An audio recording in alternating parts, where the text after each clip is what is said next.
Hello everyone, a very good evening and welcome to Byju's Exam Prep. So welcome to our weekly webinar where we discuss important current affairs developments of the last 1 week.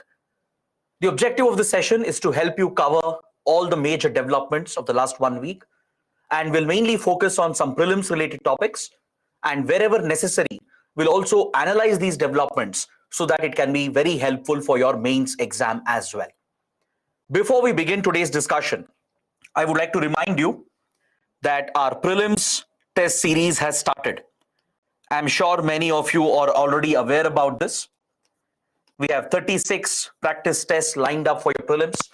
So do attend these tests very, very seriously. The practice test will really help you to get up for the upcoming prelims. So with this, I would like to begin my discussion by first showing you the topics that we are going to cover in today's session. We have 8 important topics lined up from across different subjects. We are going to cover a few topics from polity, environment ecology, defense, etc. So these are the 8 topics we're going to cover, with maximum attention being given to the first 3 topics.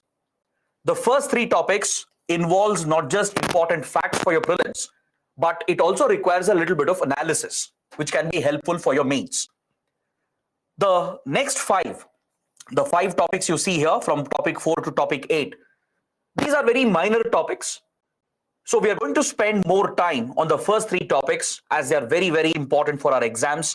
And we'll also take a look at the other minor developments that were in news over the last 1 week. So please stay with me for the next 2 hours. We'll make the session as interesting as possible, as engaging as possible. And I'll try to clear all your doubts regarding these important topics. Let's start with the first topic for today, which is from Indian polity. We're going to talk about Lokayukta and the Lokpal institution. The Lokpal and Lokayukta, this topic was in news because there is a very important development that happened last week in the state of Maharashtra. So first we'll understand why is this topic in news, what's the context. Then we'll evaluate the Lokpal institution in complete detail. I'm going to take you through all the important points that are needed with regard to Lokpal and Lokayukta, so that if you get any question in prelims,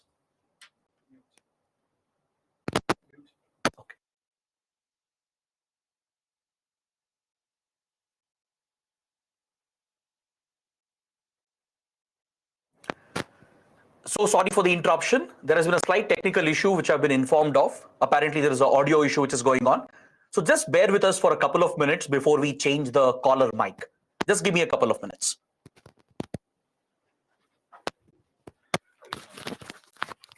Disturbance is coming. Oh.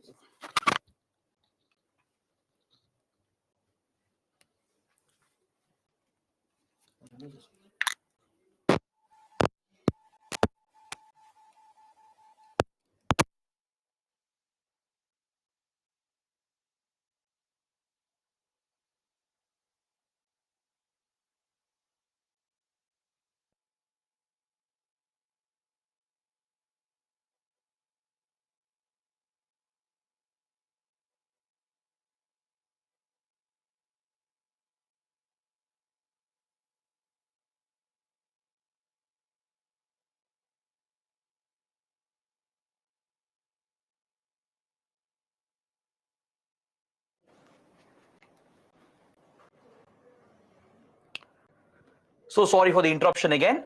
Guys, first let me know if the audio is fine and clear. We have changed the caller mic as well. Just let me know in the comments if I'm clearly audible.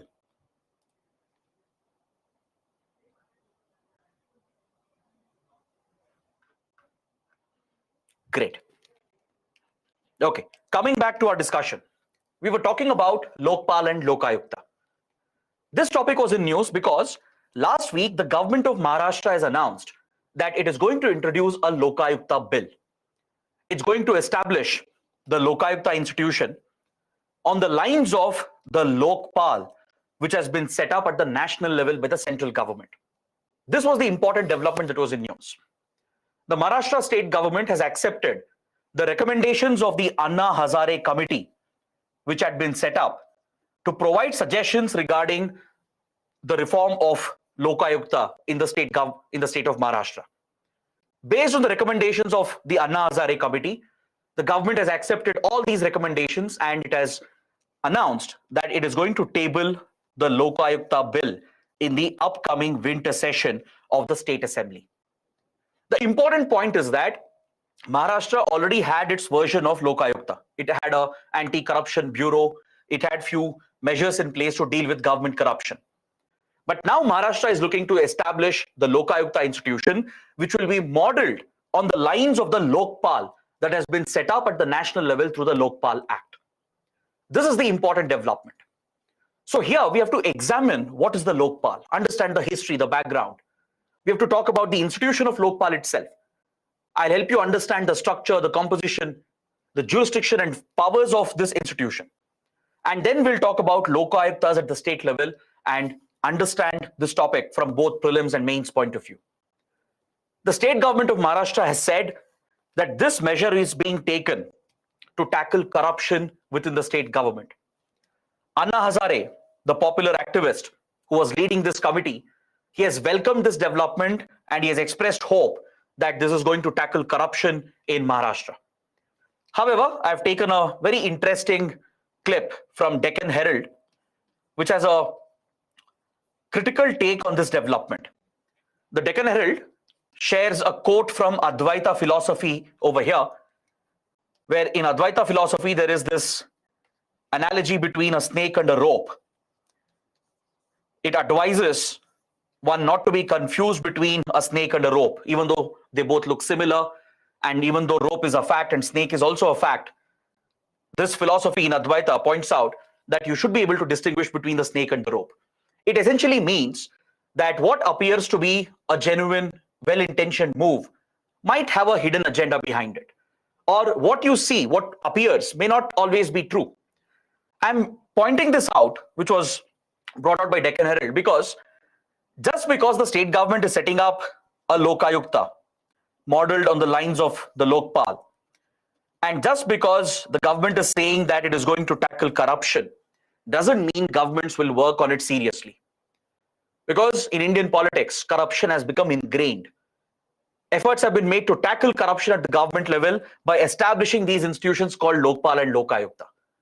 But the question is, will these developments, will these measures really help in tackling corruption?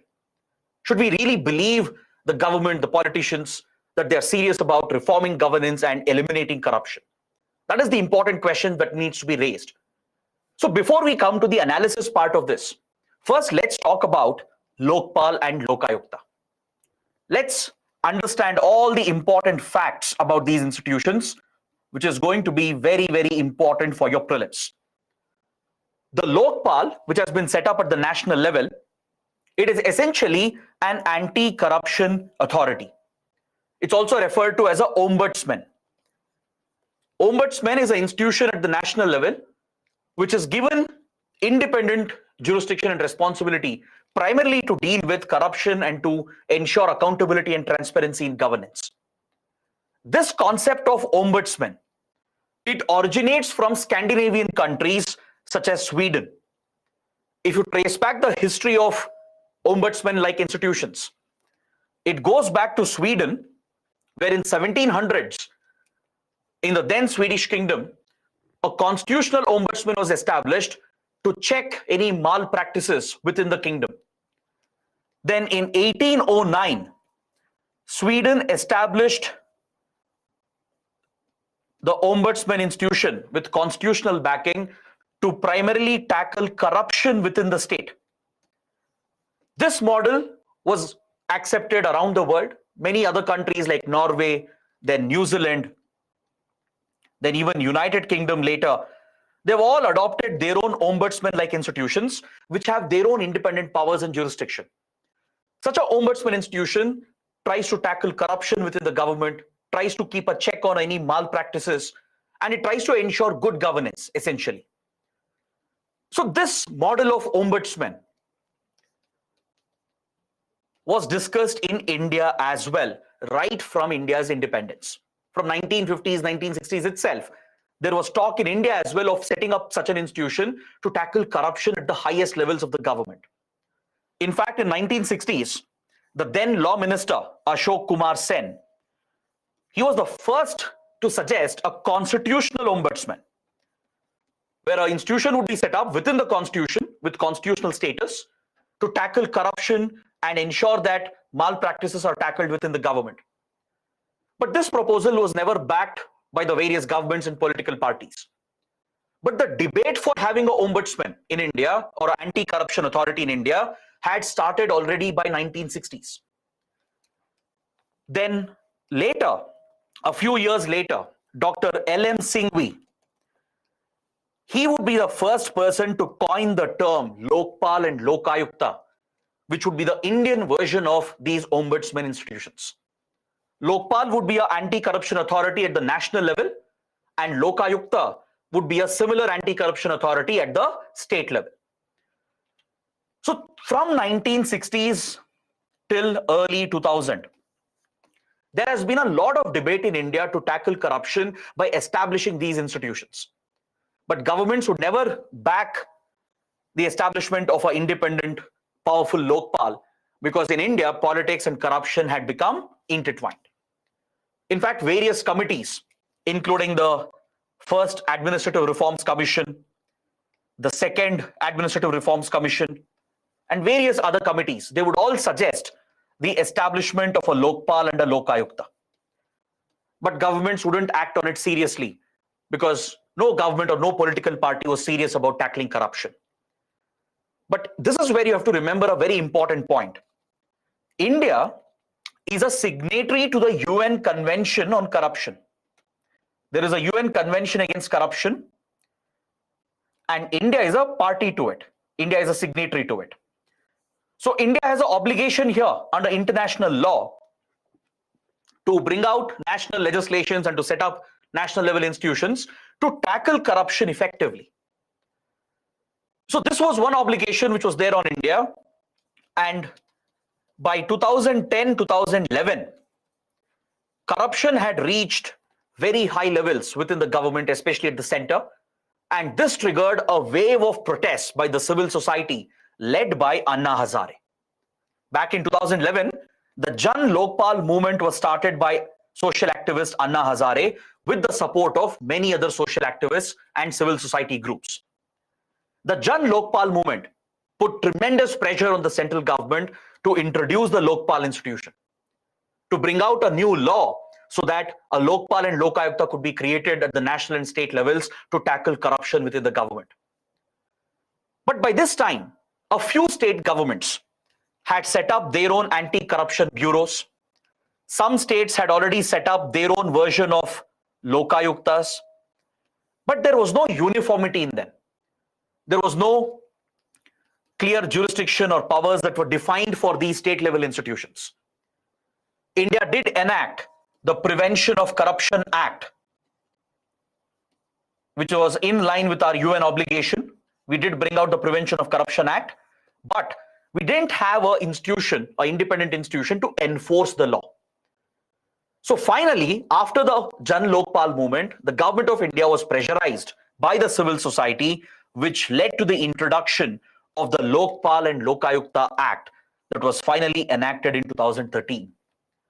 So this is the brief history of Lokpal and Ombudsman institution in India. This act came into force in 2014. The presidential assent was given, and from 2014, the act came into force. Even after the act came into force, the government of India did not establish the Lokpal. For 5 years, the government would drag its feet. It would not appoint the Lokpal and the members that were needed to run this institution.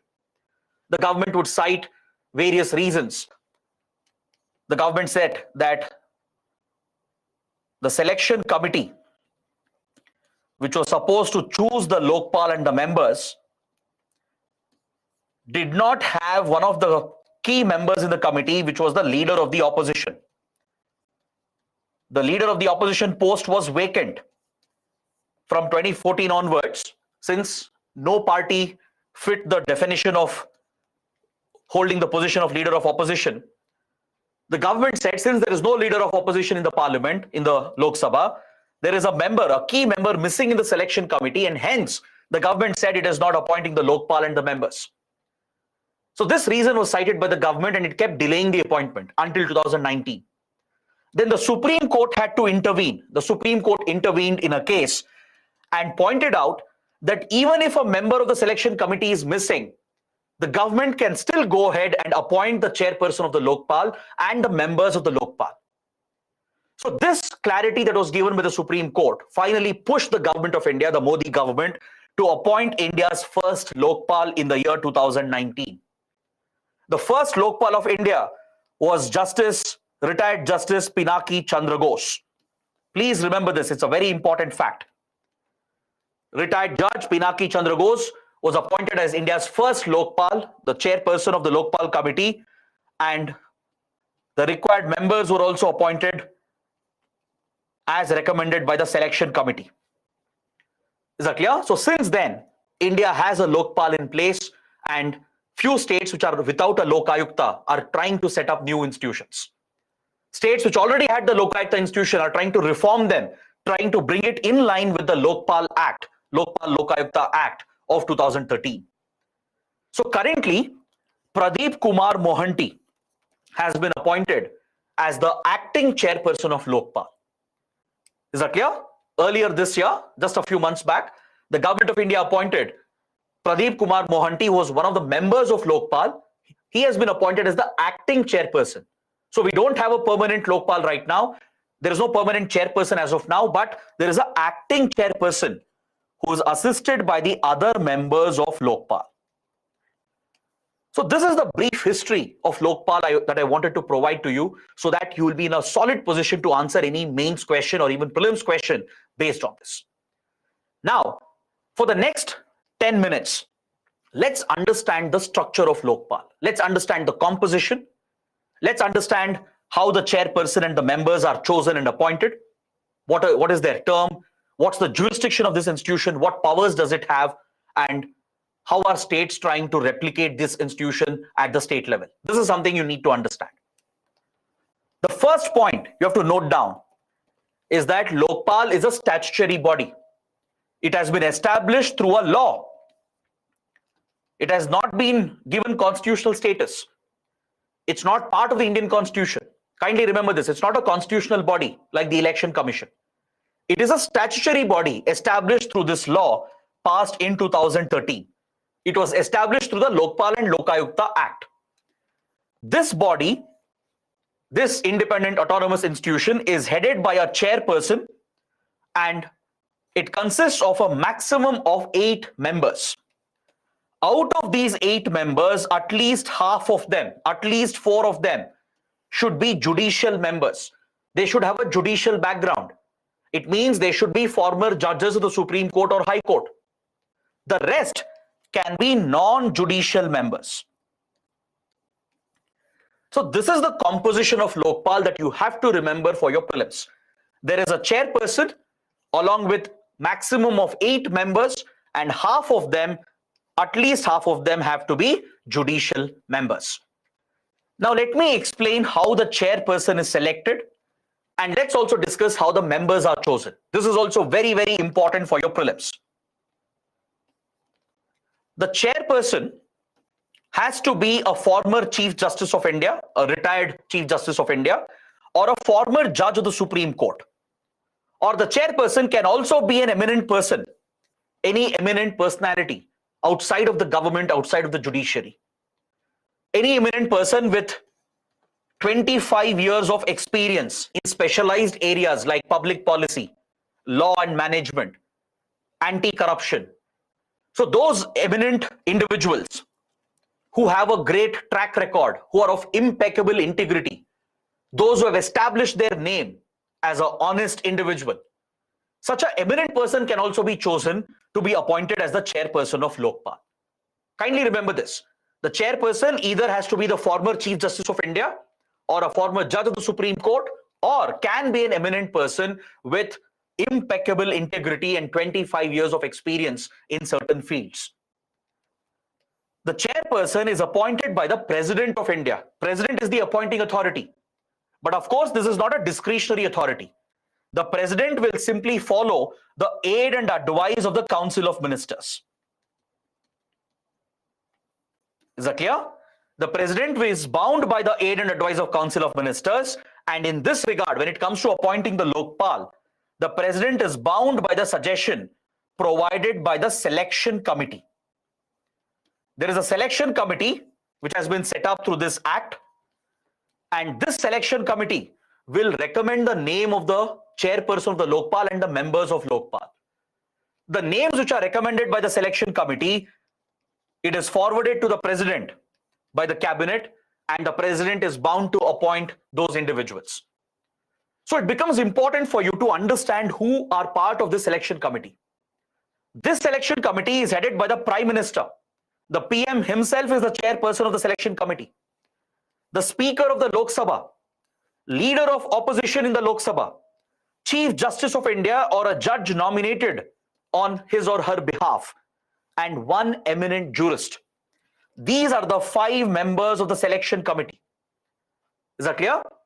The first 4 members of the selection committee, they will recommend to the president who will be this eminent jurist in the selection committee. The 5th member of the selection committee is chosen by the other 4 members. The reason why such a diverse membership has been provided in the selection committee is to ensure that there is transparency in decision making. To ensure that the decision is not left to the government alone. That is why, along with the Prime Minister and the Speaker of the Lok Sabha, Leader of Opposition in the Lok Sabha is also included. The Chief Justice of India or a former judge or a judge of the Supreme Court nominated by the Chief Justice is also included as a member of the selection committee. Understood? So this selection committee will recommend the names of the chairperson, the members, and the president will appoint them to the Lokpal. Now coming to the members of Lokpal, the Lokpal Lokayukta Act mandates that 50% of the members, at least 4 out of these 8 members, belong to weaker sections. This is to ensure social justice and equitable representation. At least 4 out of these 8 members should be from SC or ST community. They should belong to other backward classes or minorities, that is linguistic, religious minorities, and women. So from vulnerable sections, half of the members have to be chosen. The judicial members of Lokpal, that is at least 4 members who are judicial members, they should either be a former judge of the Supreme Court or a former Chief Justice of a High Court. Whereas the non-judicial member, the other 4 non-judicial members can be eminent persons who have an established track record, who have served the society for more than 25 years in different domains, who have a impeccable track record, and they should be a person of impeccable integrity. Someone who has proven their honesty, someone who is known for their integrity in public life. So such eminent people will have to be nominated as non-judicial members. This is what the Act says. So these members are appointed by the president eventually following the recommendations of the same selection committee. The selection committee which chooses the Lokpal, the chairperson, the same selection committee recommends the members as well. But while recommending the names, these criteria will have to be followed. The selection committee has to ensure at least half the members come from weaker sections. Half of them should be judicial members with a judicial background, and the other half should be non-judicial members who have a great track record in public life. So this is how the Lokpal has been structured to ensure that this institution can function in a free and transparent manner. The idea is to ensure the independence and autonomy of this institution. Now, if you look at the terms of service of the chairperson and the members, the term of the chairman and the members is for 5 years after their appointment or till they attain the age of 70 years. Kindly remember the term. It's very, very important. The tenure. The tenure of the chairperson and the members is very important for your prelims. Their salaries, allowances, and service conditions will be the same as that of the Chief Justice of India. It means the government cannot meddle with their salary, allowance, and service conditions after they are appointed. This is to ensure that the government has no leverage on the chairperson and the members. This guarantees the independence of the Lokpal institution. The chairperson and the members, they need not be obligated to the government or to the ruling party. So to ensure that their terms of service is similar to that of the Chief Justice of India. Is that clear? The chairperson's terms of service, that is the Lokpal of India, the Lokpal's term of service is exactly the same as that of the Chief Justice of India. For the members, for the other 8 members, it is the same as that of a judge of a Supreme Court. So the idea here is to reduce the influence of the government and the ruling party on the Lokpal institution, so that Lokpal can function without any fear, without doing any favor to the ruling party. It can function independently to tackle corruption at the highest levels in the government. Now, coming to its jurisdiction, what are the powers of this institution? Whom can it investigate?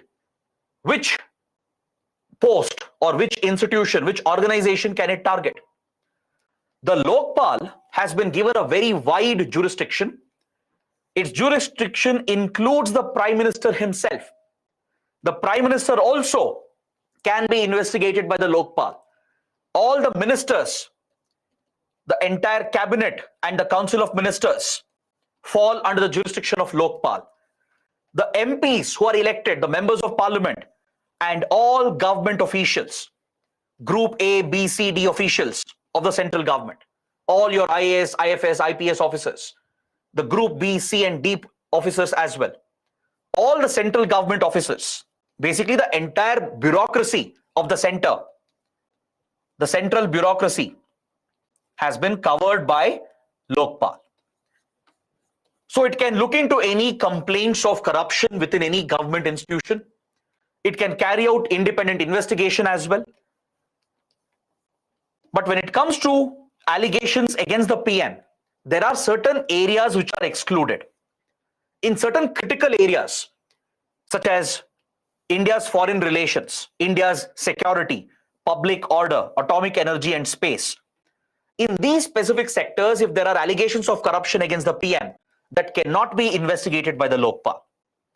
This is to protect India's strategic interests, national interests. Other than that, the PM is entirely subjected to the jurisdiction of Lokpal. In every other area, the decisions of the PM, the cabinet, all the government officials, they are entirely subjected to the jurisdiction of the Lokpal. Also remember, parliamentary privilege, which is extended to MPs and ministers, this has been accounted for. When MPs and ministers, when they say something in the parliament or when they vote in the parliament, these decisions, these statements, they are not open for Lokpal. Lokpal cannot look into it. This is because of parliamentary privilege, to protect the unique jurisdiction and sovereignty of the parliament and its members. Lokpal's powers have been limited over here. So what MPs say on the floor of the house, what questions they ask, what the minister replies, and how they vote on important bills, this is excluded from Lokpal's jurisdiction. These are the two exclusions. One, in certain critical areas, the Prime Minister is excluded. Then MPs and ministers are excluded as far as their parliamentary privileges are concerned. Other than that, the entire central government is under the jurisdiction of Lokpal. Even any organization, any society, any public sector unit which is financed by the government, which is controlled or run by the government, they all fall under the jurisdiction of Lokpal. Please remember this. Any government funded institution, society, organization, public sector units, they all fall under the domain of Lokpal. So any allegations of corruption in these institutions at these levels can be investigated by the Lokpal, and to make it effective, it has been given with tremendous powers. The Lokpal and Lokayukta Act of 2013 provides the Lokpal complete superintendence over the CBI as far as anti-corruption cases are concerned. Within the Lokpal, there is an inquiry wing which carries out investigation and inquiries into allegations of corruption. These inquiries can be directed by the chairperson and the members to the CBI, because CBI has the resources. It has investigative officers. It has modern forensic tools. So CBI has been placed under the Lokpal as far as anti-corruption investigation is concerned. I'm sure you know that CBI already faces a lot of criticism. The Supreme Court itself has labeled the CBI as a caged parrot. As a caged parrot which is simply listening to the tunes of its masters, that is the government, that is the ruling party. There are very strong allegations against CBI that the party in power, the ruling party at the center, often misuses the CBI. So since CBI's independence had been compromised, with regard to anti-corruption cases, CBI comes under the superintendence of the Lokpal. The Lokpal can directly supervise the investigation by giving directions to the CBI. The CBI will have to abide by the orders of the Lokpal in this regard. Is that clear? Lokpal has been given the powers of a civil court over here to run the investigation by using the CBI. Lokpal even has the powers to confiscate any assets or any proceeds that might have been procured through acts of corruption. These illegal assets procured through corruption can be seized, can be confiscated by the Lokpal. It also has the powers to recommend the suspension or transfer of government officials. If government officials are facing an inquiry, they can be suspended by the Lokpal or they can be transferred to ensure that the concerned person will not interfere with the ongoing investigation. And Lokpal also has the power to give directions to prevent the destruction of records and evidence during the initial stages of inquiry. So these are some tremendous powers that have been vested with Lokpal, and it's better if you remember these important points that I have highlighted. It's not just important for your prelims, it can be very, very important for your mains. There can be a question in GS paper 2 where UPSC will ask you to analyze the role, functions, and powers of the Lokpal institution. Right? So that is why this topic is so important, and we have spent a considerable amount of time in understanding this critical institution. Now let me wind up this topic by identifying the gaps in the Lokpal institution. Let us look at it critically. Let's critically analyze the Lokpal and identify the shortcomings, the flaws in the Lokpal institution. The Lokpal is not entirely free from political influence despite all these measures. Why?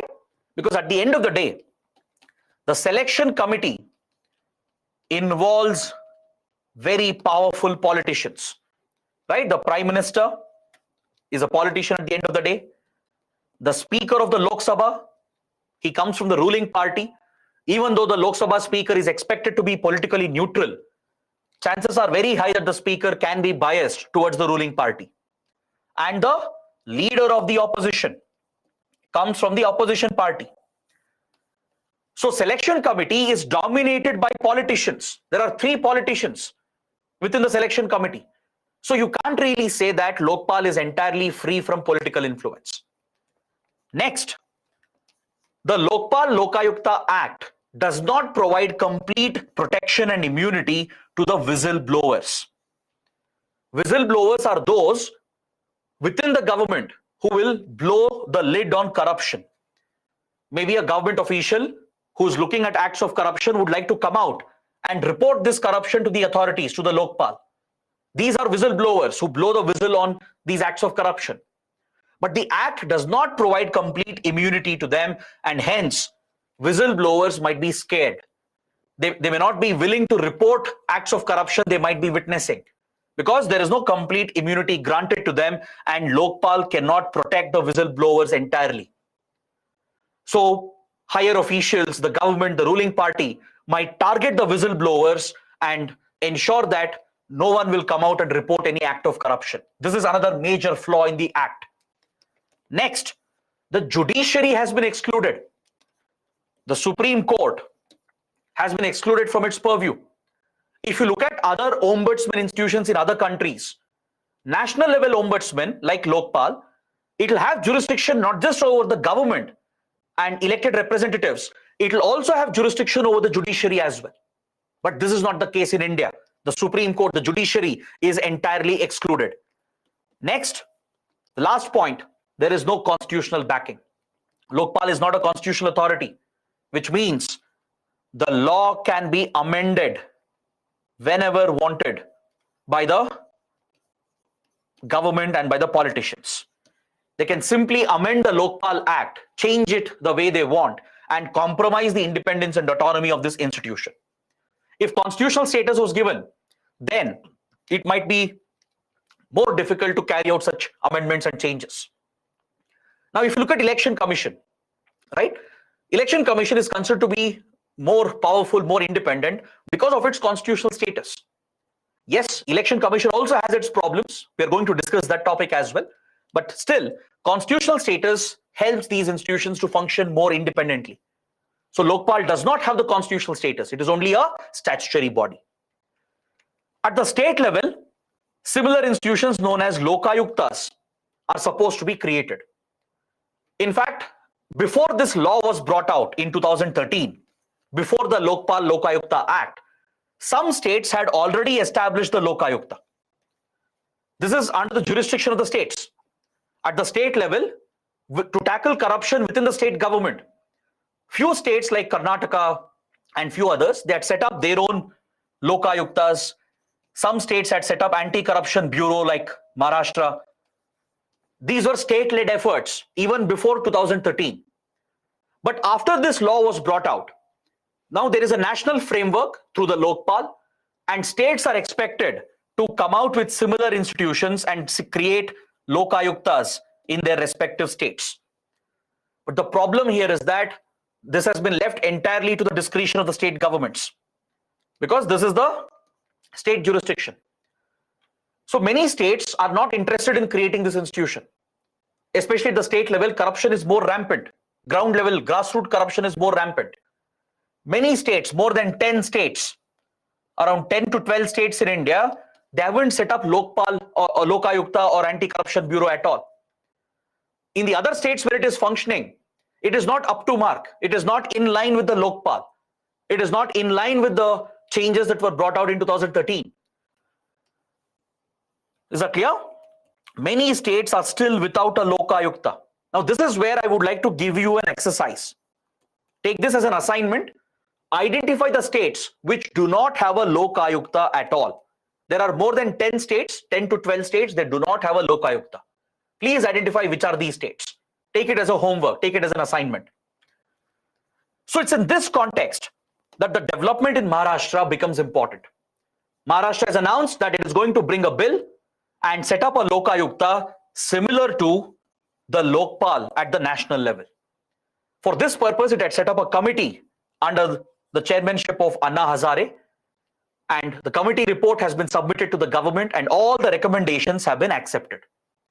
Based on this, the government is looking to bring out the Lokayukta Act, which will cover the chief minister of the state, the entire cabinet, the MLAs, and all other government institutions at the state level will be covered through this law.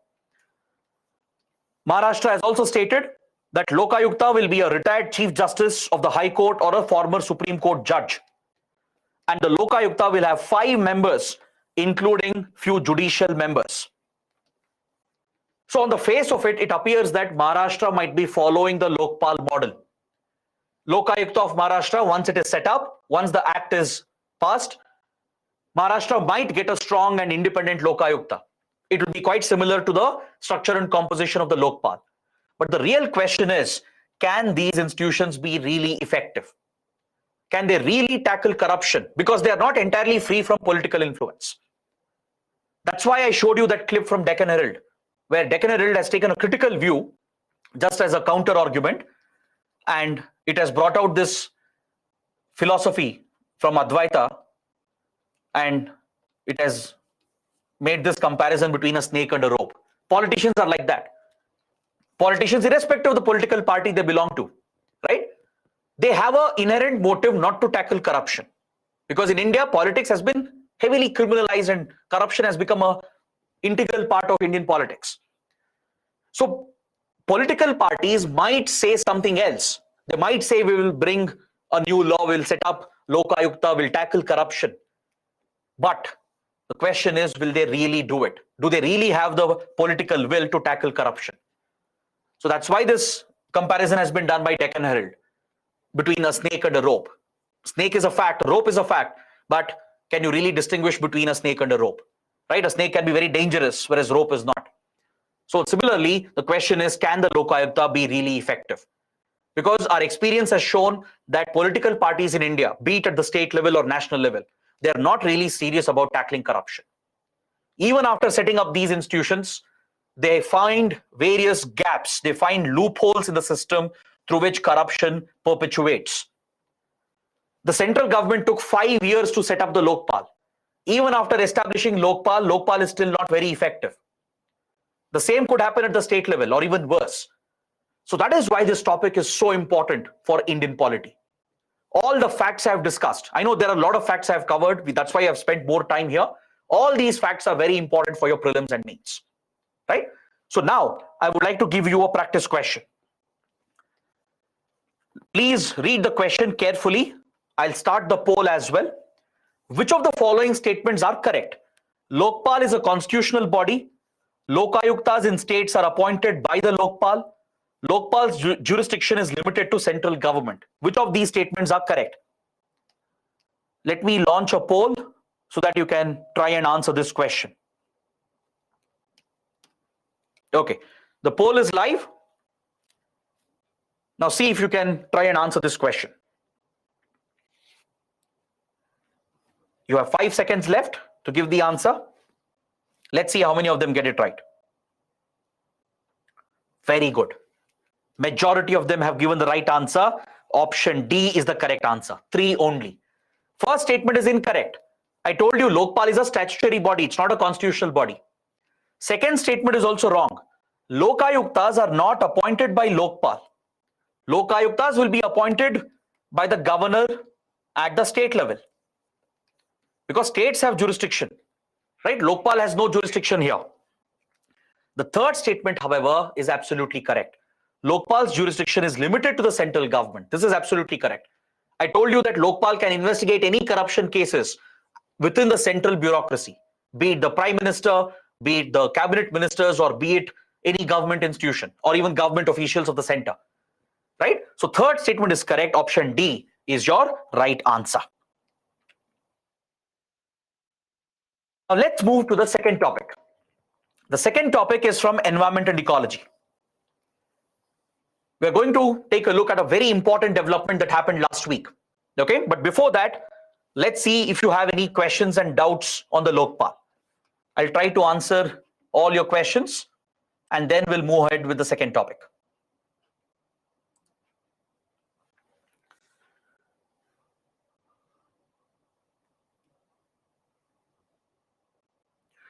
A student is asking, why do we need a Lokpal when we have vigilance department?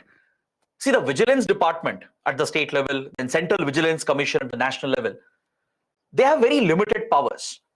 They don't have enforcement powers. They can't go behind corruption cases, investigate and prosecute the corrupt officials under Prevention of Corruption Act. Vigilance department of the Central Vigilance Commission, they have very limited powers.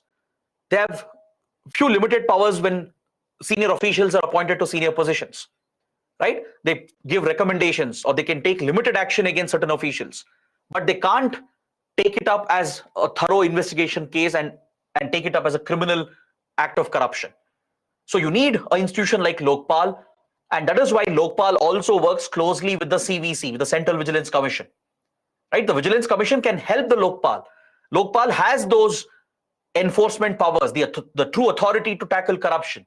But the Vigilance Department, the Central Vigilance Commission will not have those enforcement powers. Next, is judiciary kept away from Lokpal's jurisdiction? Yes, judiciary is out of Lokpal's jurisdiction. Is there a difference between our Lokpal model and ombudsman system of other countries? Definitely yes. In some countries, ombudsman has constitutional status. In some countries, ombudsman covers the judiciary as well. So the Lokpal that we have in India and the Lokpal system and the Lokayukta system at states, it is quite different from what other countries have adopted. Of course, there would be changes from country to country, right? So if you look at, let's say, Sweden or UK, their ombudsman institutions are very different from what we have in India, right? Some of them have constitutional status, some include the judiciary as well. What subject in state list enables state government to bring Lokayukta acts? State governments have the power to tackle corruption within the government, within the state bureaucracy, right? This is under the state list. So states have complete powers under the 7th schedule to set up a Lokayukta-like institution or anti-corruption bureaus to tackle corruption within the state government.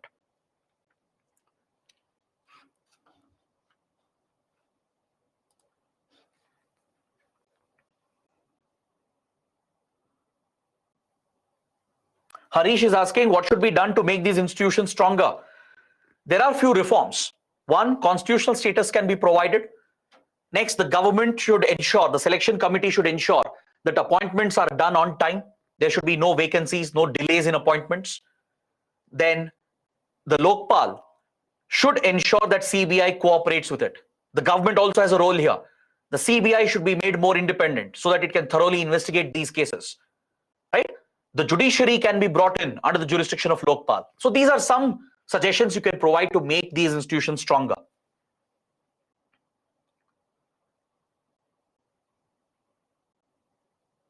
Does Lokpal have suo motu power? Akash is asking. Yes, Lokpal has suo motu powers. Even if no one is filing a complaint, Lokpal, if it gets to know from CVC that corruption is taking place in a government department, Lokpal can act on its own. It has suo motu powers. It need not wait for a complaint. Is there any law which covers the Supreme Court in case of corruption? No. The Supreme Court has shielded itself to the collegium system. So in that regard, there is no transparency within our judiciary. That's one of the point of debates between the government and the judiciary today, right? Be it with regard to appointment of judges, transfer of judges, appointment of Chief Justice of India. The collegium has created an opaque system, right? The Supreme Court's collegium. So judiciary is not under the jurisdiction of Lokpal or any other institution with regard to corruption within the judiciary. Can Lokpal tackle complaints on MPs? Yes, I told you, Lokpal can look into complaints against member of parliaments. Does Lokpal have jurisdiction outside our country? No. Lokpal is a national authority. It will not have any foreign jurisdiction. Its jurisdiction is limited to India. It's limited to the central government.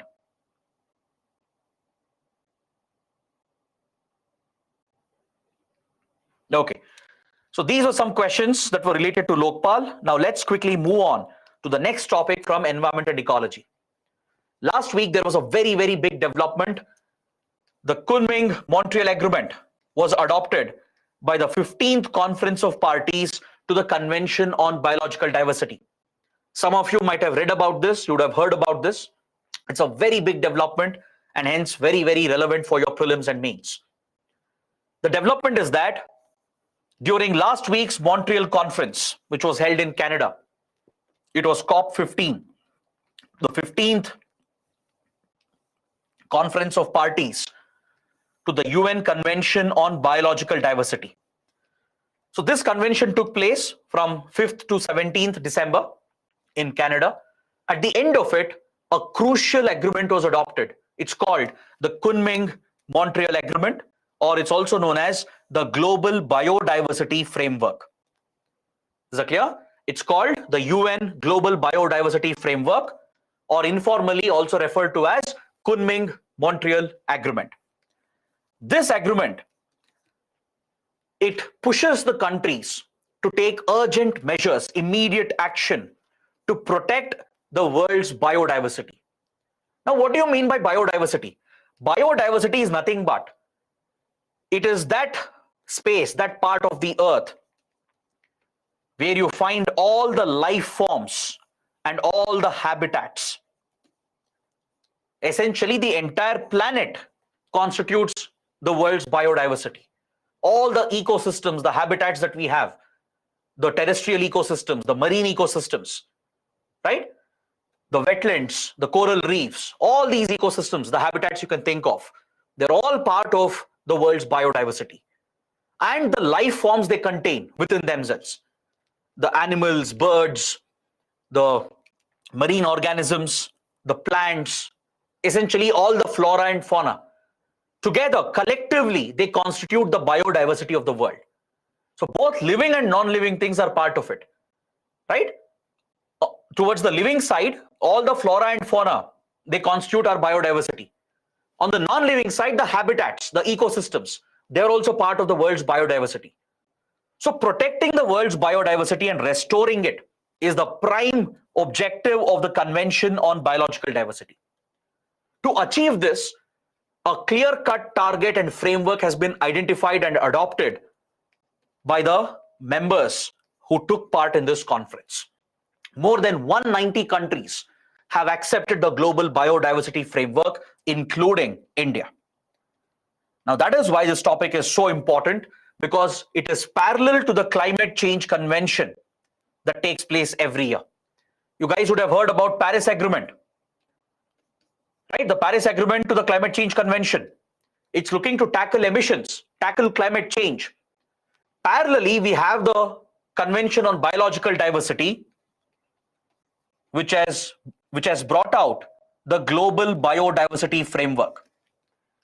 These two agreements, the Paris Agreement and Kunming-Montreal Agreement, these two agreements will work parallelly to deal with climate change, to protect our biodiversity, and to make the world more sustainable. These are very, very important goals that have been identified, because this will determine the future of life forms on Earth. Is that clear? So let me give you some basic facts about Convention on Biological Diversity. You can expect a prelims question here. The CBD Convention was adopted in the year 1993. It was a result of the Rio Earth Summit, which was held in the year 1992. The Rio Earth Summit is considered as the mother of all environment-related conventions. So following the Rio Earth Summit, a very important convention was brought out by the UN called the CBD Convention, or Convention on Biological Diversity. Its main objective is to protect our biodiversity and to restore the loss in biodiversity. Is that clear? The convention has been working over the last 30 years to push the countries adopt national laws and national strategies so that they can protect the ecosystems, protect flora and fauna, and restore the loss in biodiversity that is taking place. Its focus is on promoting sustainable use of biodiversity resources, ensure its conservation. Understood? So the focus here is to protect the wildlife, protect the forests, protect the marine ecosystems, essentially protect and restore and conserve the entire biodiversity of the world. That is the prime focus of CBD Convention. There are 3 specific goals which have been identified under the CBD Convention, and it's very, very important for your prelims. UPSC can ask you as to what are the 3 goals of the Convention on Biological Diversity. The first goal is to conserve biodiversity. Second is to promote sustainable use of its components. Because from our biodiversity, there are a lot of resources that we can draw. There are a lot of applications. Is that clear? For example, there are medicinal plants available which finds application in the pharmaceutical cosmetic industry. The wood that you extract, right? Wood which is extracted from forests, bamboo which is extracted, they all find a commercial application.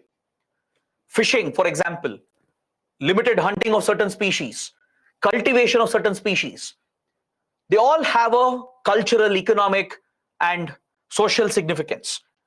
So from our biodiversity, we are drawing a lot of resources, right? We are drawing economic resources, cultural, social resources. This is around the world. Humans depend on certain habitats. Tribal communities depend on their forests. Coastal communities depend on wetland ecosystems and the coastal marine ecosystems. So we are all drawing certain benefits from our biodiversity. This extraction of resources, it has to be sustainable. If you overexploit, we are going to destroy our environment. So the second goal of this convention is to promote the sustainable use of biodiversity resources. And the last goal is to ensure the fair and equitable sharing of the benefits that arise from these genetic resources.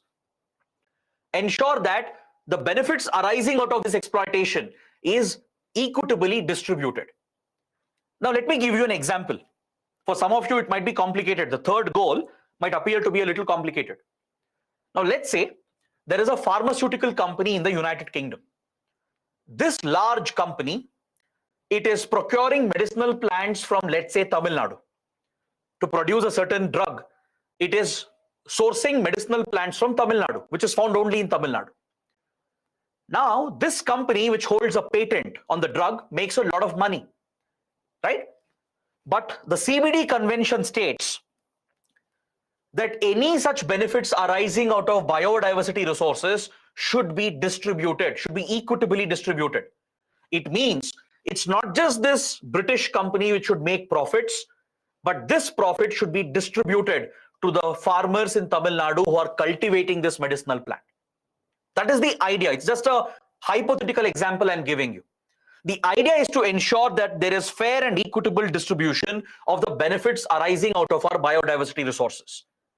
For this, the countries are working together to create frameworks so that they can conserve their biodiversity, protect the loss which is taking place, restore the biodiversity, ensure that we sustainably exploit the resources, and finally ensure that the benefits are equitably distributed.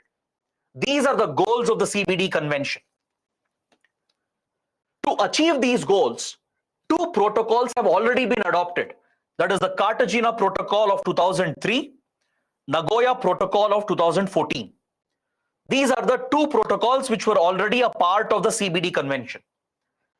The Cartagena Protocol deals with the movement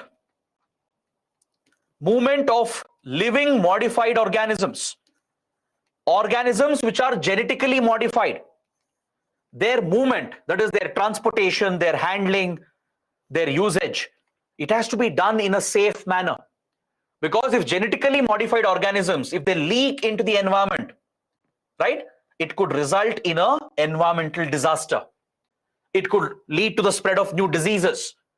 It could lead to the introduction of an alien species. So that is why living modified organisms or genetically modified organisms, they have to be dealt with very carefully. Biosafety is very, very important.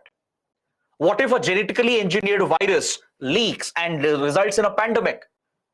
What if a genetically engineered crop accidentally gets leaked and destroys the native crops?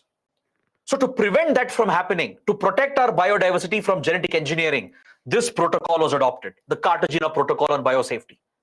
Okay, it's part of CBD Convention. Next, we have the Nagoya Protocol that deals with the third goal of CBD Convention. Cartagena Protocol is dealing with the first goal, that is to conserve biodiversity, to protect biodiversity. Nagoya Protocol deals with the third goal, that is distributing the benefits equitably to all the communities, to ensure access and benefit sharing for the commercial utilization of biological genetic resources. Whatever revenue which is being generated, benefits that are arising out of biodiversity exploitation, this should be distributed. Every country should have access to it. Every community should benefit from it. So to ensure this, the Nagoya Protocol was adopted in 2014, which is being achieved through the Aichi biodiversity targets. Under Nagoya Protocol, 20 targets were identified called Aichi biodiversity targets. By following these targets, by trying to achieve these targets, countries are trying to achieve the third goal of CBD Convention, which is to ensure equitable distribution of the benefits arising out of biodiversity resources. Now, after these two major protocols, the Cartagena and Nagoya Protocol, now the CBD Convention has achieved one more landmark agreement, that is the Kunming-Montreal Agreement. This was worked out at COP15, the 15th Conference of Parties, and it is named after Kunming and Montreal. It's named after Kunming because Kunming was supposed to be the host. China is currently the chair or the presidency of CBD. China is holding the chair of CBD Convention. So China was supposed to be the host of 15th Conference of Parties. This summit of CBD was supposed to take place at Kunming, but because of the pandemic and because of the restrictions in China, the summit was shifted to Montreal in Canada. Is that clear? But still China was the chair. Even though the summit took place in Canada, China was leading the summit because China is holding the chair. So that is why the final agreement, the Global Biodiversity Framework, it is named after both the cities. It's named after both Kunming and Montreal. It's called the Kunming-Montreal Agreement, and it brings out 4 important goals along with 23 targets that need to be achieved by the end of this decade. Is that clear? 4 goals have been identified with 23 specific targets which countries have agreed to achieve by 2030. One important goal is the 30 by 30 target. This term has become very popular in the last 1 week. You would have definitely seen in news that the term 30 by 30 is trending. 30 by 30 means it's a commitment by all the nations, 190 plus countries. They have committed to protect at least 30% of the world's land, ocean, and coastal areas by 2030. That's why it's called 30 by 30 target. The idea is to protect 30% of our ecosystems, terrestrial, then marine and coastal ecosystems. Protect at least 30% of it by 2030. Now, how do you protect your ecosystems? By establishing protected areas. I'm sure you all would have heard about national parks, biosphere reserves, wildlife sanctuaries. These are nothing but your protected areas. So by establishing these protected areas and by restricting human activity, you can protect your ecosystems. You can protect your biodiversity. You can minimize the losses that are taking place. So the goal is to increase the protected area to 30%. Basically, 30% of the world area across lands, oceans, and coastal areas should be protected by 2030. That is the goal. So in the next 7 or 8 years, you will see that countries are going to establish more protected areas. It will be done in India as well to increase our protected cover so that we will limit the damage of human activities on our biodiversity. That is the first goal. Next, a related goal is to restore at least 30% of degraded land and marine ecosystems by 2030. The land ecosystems, marine ecosystems which have already been damaged, which have become degraded, they have to be restored. You have to recover these ecosystems. You have to rebuild these ecosystems. So the goal is to restore at least 30% of the degraded ecosystems by the end of the decade. That's the second important goal. To achieve these goals, a $200 billion fund is being set up. $200 billion will be sourced every year from government and private sources, and especially the rich countries. They have been given an obligation to contribute $20 billion every year by 2025. And after 2025, they are mandated to contribute $30 billion every year until 2030.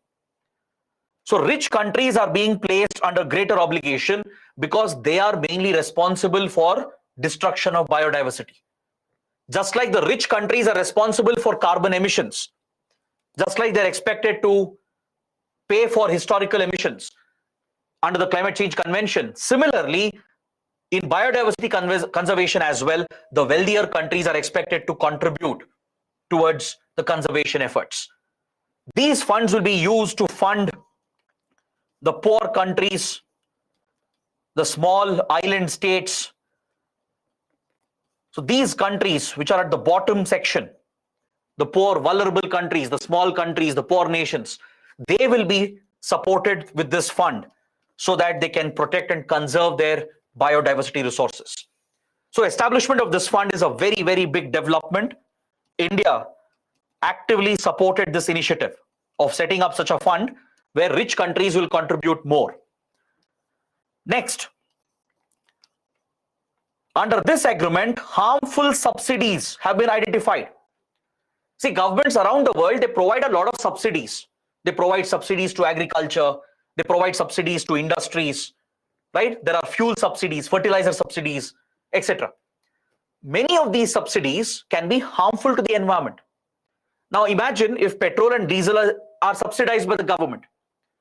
Then the people, the industry will consume more fossil fuels, they'll release more emissions and pollutants, and that will destroy our environment. If farmers are subsidized with regard to chemical fertilizers, pesticides. They're going to consume more. This will pollute the environment and lead to biodiversity destruction, right? So such harmful subsidies have been identified under the agreement, and the countries have agreed to bring down these harmful subsidies by 2030. They're planning to slash these harmful subsidies at least by $500 billion a year by 2030. It will be a global effort. Governments around the world will work together to bring down such harmful subsidies, which is damaging the environment, which is leading to biodiversity destruction. Through such measures, the goal is to protect 30% of the biodiversity of the world and restore another 30%. There is special focus on pollution and pesticides. In fact, initially, it was proposed to cut pesticide consumption by 2/3. This was a very controversial proposal.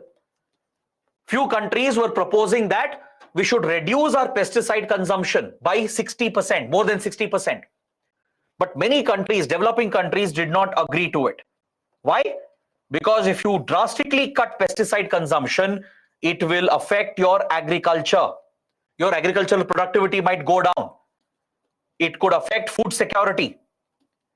So developing nations, poor nations may not be able to cut pesticide consumption drastically. So after a lot of debate, the countries have agreed for a broad goal of reducing the risk by pesticides at least by half. This is the final goal that they have agreed to reduce the risk posed by chemical pesticides, bring it down so that pollution can be tackled, but there is no specified target here. There is no measurable target, no quantifiable target given, but the idea is to reduce the risk posed by harmful pesticides. This is another target that has been introduced through the Kunming-Montreal Agreement. The third goal, we spoke about the first two goals. The first one was 30 by 30.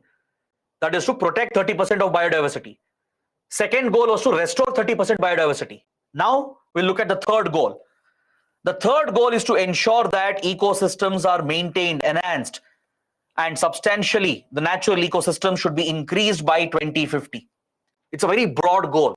By the middle of this century, the goal is to ensure that ecosystems are not just maintained, but they should be further strengthened. There should be an increase in our biodiversity by 2050.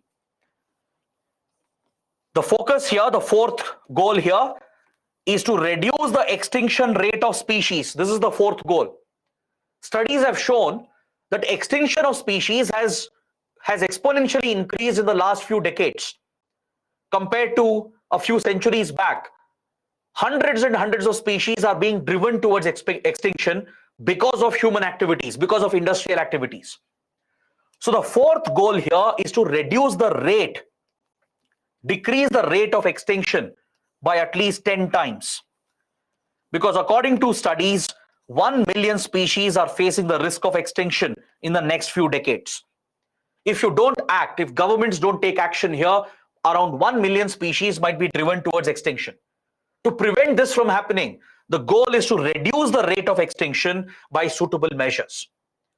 So these are the four goals which have been identified with 23 specific measurable targets. It is as important as the Paris Agreement under the Climate Change Convention.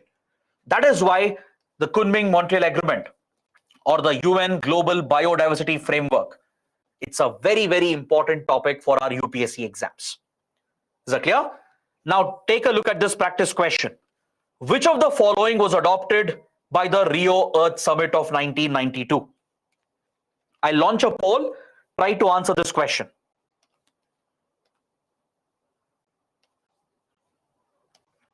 I know I haven't mentioned this entirely in the discussion, that's deliberate.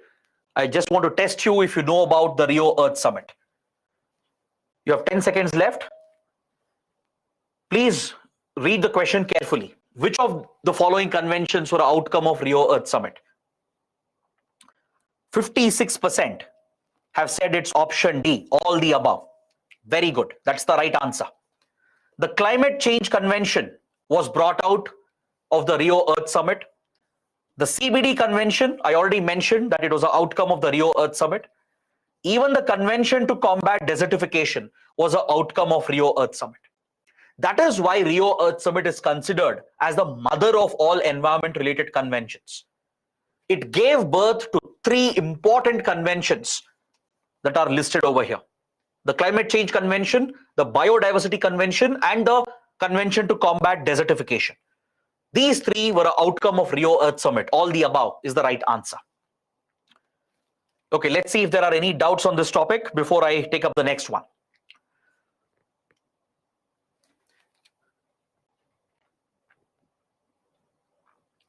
A student is asking, how many agreements does CBD have, including Kunming-Montreal Agreement?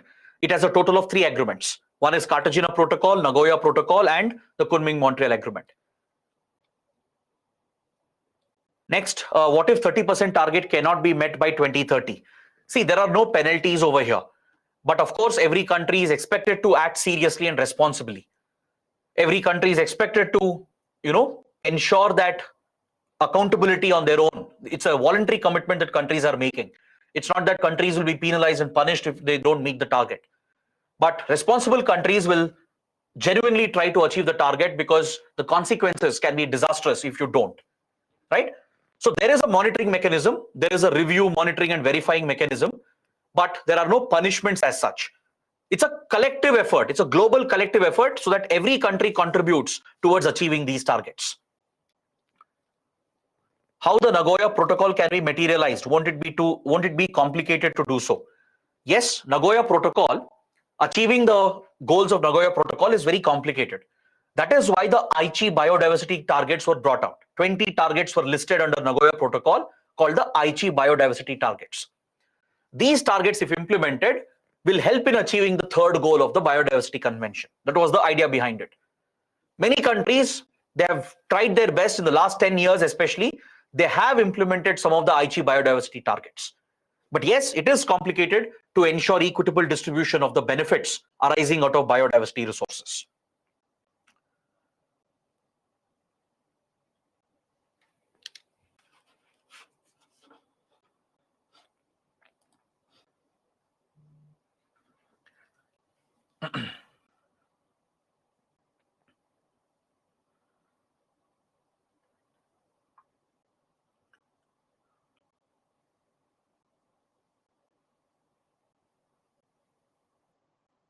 Gautam is asking, what is the link between Aichi targets and this agreement? They are not directly linked.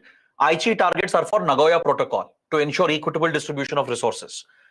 But the Kunming-Montreal Agreement is towards conservation, protection of biodiversity. So there is no direct connection as such between them.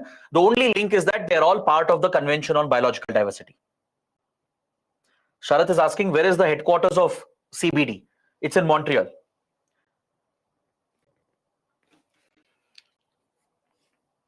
Rajiv is asking, I wanted to know whether traditional knowledge is protected under CBD. Yes, traditional knowledge is also part of the CBD Convention. The third goal of equitable distribution of benefits, it covers traditional knowledge or community knowledge as well. Amit is asking, if Cartagena and Nagoya was already there, what is the need of Kunming-Montreal Agreement? Please understand, all the 3 agreements are serving a different purpose. Cartagena Protocol is for biosafety, to ensure that living modified organisms don't threaten our biodiversity. Nagoya Protocol is to ensure equitable distribution of the benefits, whereas Kunming-Montreal Agreement is to promote the protection and conservation of our biodiversity. All the 3 objectives are different. What is India's position on CBD? India is a very active participant in the CBD Convention. We are completely on board these agreements. India has played a very direct role here in drafting this agreement. In fact, India supported the establishment of the fund where wealthy countries contribute more. So India is a very active supporter of the CBD Convention. Okay, these are the questions. Now let's move to the third topic. In the third topic, we'll talk about Election Commission of India. Specifically, we'll talk about its composition and appointment. I want you to be fully aware of the facts related to the composition and appointment of the Election Commission of India. This topic was in news last week because the Supreme Court has taken up a case to evaluate the independence and autonomy of the Election Commission of India. As you know, the Election Commission, it's a constitutional body established under Article 324. It is responsible for holding the democratic elections in our nation, be it the national elections or state elections, presidential elections. They're all conducted and overseen by the Election Commission. So it is one of the critical pillars of Indian democracy. The Election Commission plays a very important role in ensuring free and fair elections in the country. It's the very bedrock of Indian democracy. So to ensure that this body is independent and autonomous, it has been given with constitutional status. That's under Article 324. But however, questions have been raised over its functioning time and again. Questions have been raised over the composition of this body and how election commissioners are appointed to the Election Commission of India. There have been very serious concerns expressed about the government misusing its appointment powers. There have been serious allegations that the government is trying to weaken the Election Commission and compromise its independence and autonomy. Right? So it's in this context the Supreme Court has taken up a case. It's hearing this petition regarding the composition and appointments of Election Commission of India. So it becomes important for us to understand these basic facts so that you're in a position to answer any prelims question. We'll also look at the analysis of it so that you can take up any mains question as well. See, the Election Commission, since it started functioning in 1950, it was headed by just one election commissioner. Until 1989, for almost 49 years, the Election Commission was just headed by the Chief Election Commissioner. It was headed by just one chairperson, one Chief Election Commissioner. There were no election commissioners. It was a single member body. But in 1989, India reduced the voting age. The voting age, the minimum age was 21 years. It was reduced to 18.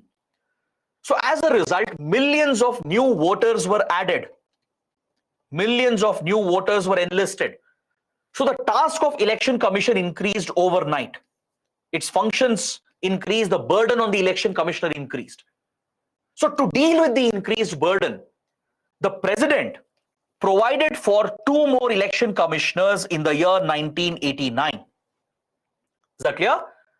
But this was abolished the very next year in 1990.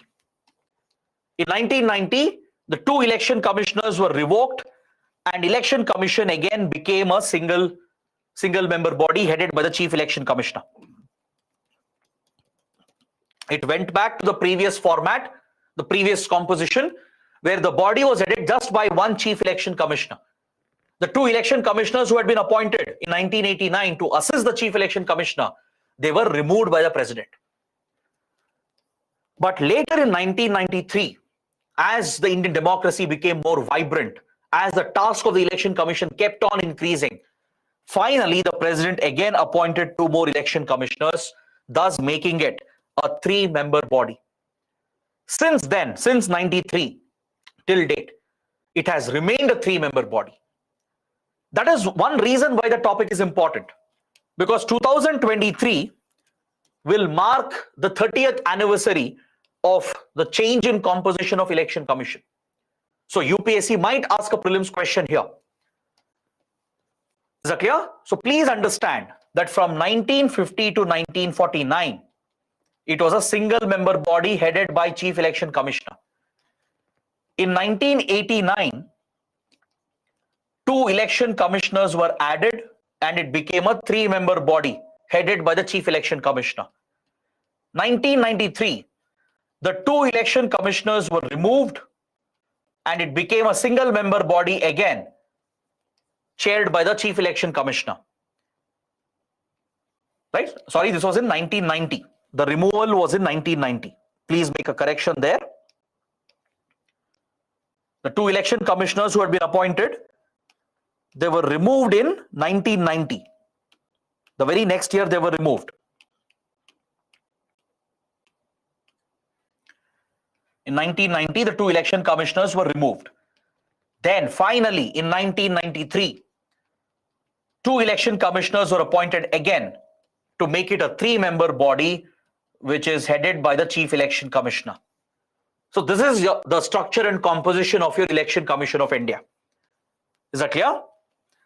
The Chief Election Commissioner and the other two election commissioners, they have the same powers and emoluments, which includes their salary as well, which is the same as that of the judge of the Supreme Court. Please remember the terms of service. This is again to ensure their independence from the government, to ensure that their salaries, their emoluments are not controlled by the government, by the ruling party, so that once they are appointed, they can function fearlessly, without favor. They need not be under the leverage or under the influence of the government and the ruling party. To ensure the independence of the body, their salaries, their powers, their emoluments is the same as that of the judges of the Supreme Court.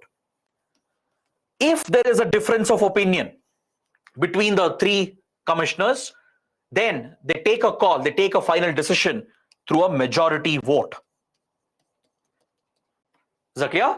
If there is a difference of opinion between the election commissioners and the chief election commissioner, the final call, the final decision is taken through majority. Understood? So this is how the Election Commission of India functions. So these commissioners are of course appointed by the President of India. President makes the appointment, of course, on the recommendations of the Council of Ministers. There is no selection committee here. Council of Ministers headed by the PM recommend the names and the President will make the appointment. Now this is where a critical flaw lies with the structure and composition of Election Commission of India. This is where its autonomy could get compromised, because the President is appointing them on the basis of recommendations coming from the government itself. So there is every possibility of the government misusing its influence and compromising the autonomy of this body. There have been many instances where appointments have been delayed, where very quick changes have been made, or where election commissioners themselves are promoted later as chief election commissioners. This practice has been repeatedly criticized, including by the Supreme Court. That is why the autonomy of the Election Commission is also under question. All right? There is security of tenure given to them. They have a 6-year tenure or till they attain 65 years. But this is not in the Constitution. There is no constitutional tenure guaranteed to them. Right? The government does exercise an influence on the commissioners. If required, it can still influence them politically. All right? The chief election commissioner can remain more independent, because the chief election commissioner cannot be removed so easily. Once he is appointed, he or she, they can be removed only by following the same process involved in the removal of a judge of the Supreme Court. Right? So if you read about the removal process of the judge of the Supreme Court, you'll understand how difficult it is for the government to do that, and hence guarantees the independence of this institution. While the chief election commissioner might have more powers and might be more independent, the election commissioners do not have the same powers. They can be removed on the recommendations of the chief election commissioner. If the CEC recommends to the president to remove an election commissioner, the president, essentially the government, can remove these election commissioners. Plus, in many cases, the appointments are political, because their eligibility is not defined. There is no clear definition of who can become election commissioners. There is no criteria clearly defined by the Constitution. Their tenure, even though it is guaranteed, it's not through the Constitution. Right? So there is always scope for political influence in their appointment, in their service. So that is why there are repeated questions on the autonomy of the Election Commission itself. It's in this context that the Supreme Court is looking into the case, and that is why you should be aware of the composition and the appointment of the Chief Election Commissioner and the election commissioners. Again, I've highlighted some important facts here, right? Please make a note of this. They can come as a direct prelims question for you. Regarding the appointment process, removal process, the terms of service, right? On these points, there can be a direct question in prelims, a very factual question in polity. So that is why the topic is important, because it is repeatedly in news. The Supreme Court is looking into it. There have been recent controversy. There is a recent controversy around this regarding the appointment and autonomy of the Election Commission. All right. So now, with this, we complete the three big topics that I wanted to discuss. The three topics where a little bit of analysis was also involved. So now I'll take some questions, and after that, we'll move to the smaller topics, the more factual prelims-oriented topics. These are minor topics, minor discussions. But before that, let me take a look at the doubts and questions that have come up.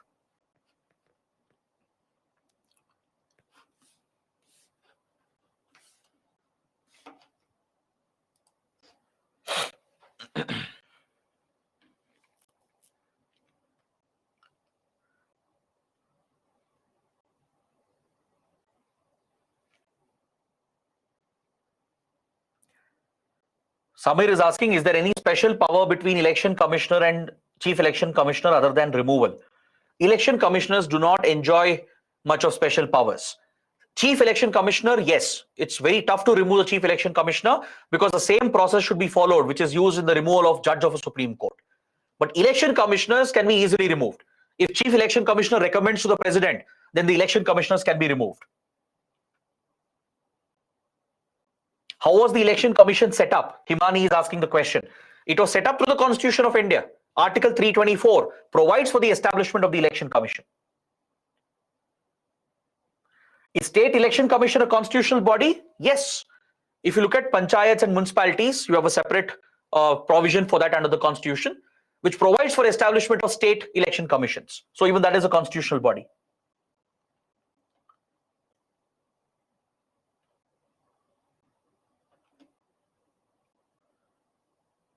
Shravan is asking, does the chief election commissioner hold office as per the pleasure of the president? No.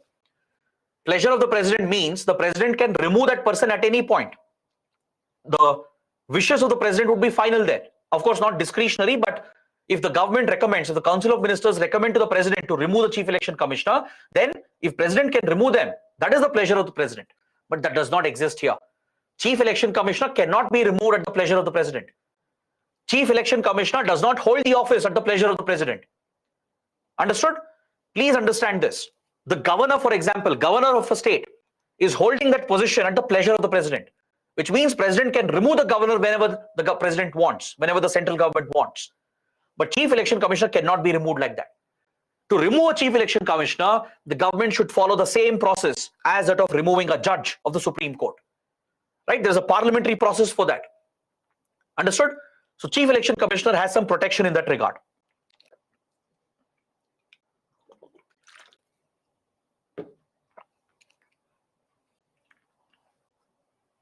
Raghu is asking, it was said that to curtail powers of TN Session, election commission was made a 3-member body. Or was it really because workload increased? See, this is the other argument. One argument, one official argument is that election commissioners were appointed to deal with the increased workload and the increased burden. But there is another controversy or a theory that the election commissioners were appointed to ensure that the election commission doesn't become a centralized body, so that all powers are not concentrated in the hands of the chief election commissioner. This is related to T.N. Seshan, one of the legendary election commissioners who introduced a number of electoral reforms.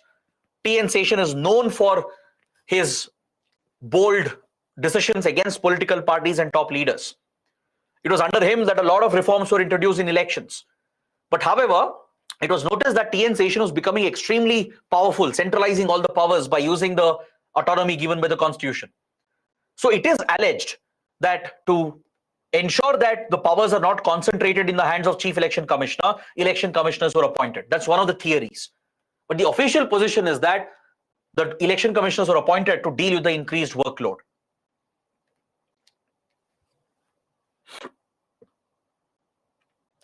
Then who decides the tenure of the commissioners if it is not there in the constitution? There is a separate law for that. There is a parliamentary law which provides for the tenure, the terms and conditions of the election commissioners.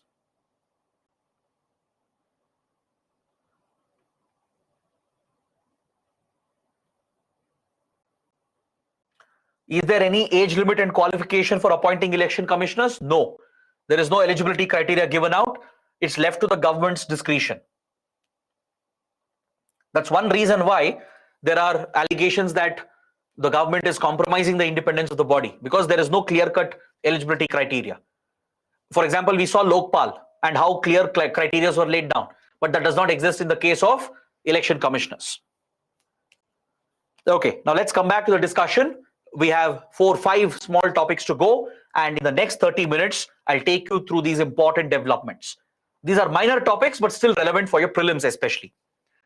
First, we'll talk about 3 cultural sites in India which have been added to the tentative list of UNESCO World Heritage Site. I'm sure all of you would have heard about UNESCO World Heritage Site, right? UNESCO maintains this list of World Heritage Sites, sites which have natural significance and cultural significance. They are recognized by the UNESCO, and if they are given the tag of a World Heritage Site, they get additional protection, they get additional funds, they also gain popularity, which will help in boosting tourism. Is that clear? So we have many World Heritage Sites in India as well. You have Hampi in Karnataka, the Taj Mahal, right? The Kanchenjunga Biosphere Reserve. So India has a number of natural sites and cultural sites and mixed sites which have been listed as World Heritage Sites. These are sites which have a lot of cultural significance or natural significance attached to them, or a combination of both. So a World Heritage Site becomes more popular, brings in tourists, brings revenue, plus it gives an opportunity for conservation and protection. It will also bring some funds as well. So that is why countries nominate some of their cultural natural sites to be listed on the World Heritage Site list. But before getting selected as a World Heritage Site, there is something called the tentative list. If a country feels that this particular site should be on the World Heritage Site, the names are recommended along with backing evidence, and those which are selected are first, they are placed on the tentative list. Is that clear? Then a voting takes place within UNESCO. They look at the value, the cultural, natural value, the significance of this site. They look at the conservation protection efforts, and finally they vote whether this site has to be converted into a World Heritage Site. So till then, these nominations, which are nominated by the countries, they are placed on the tentative list.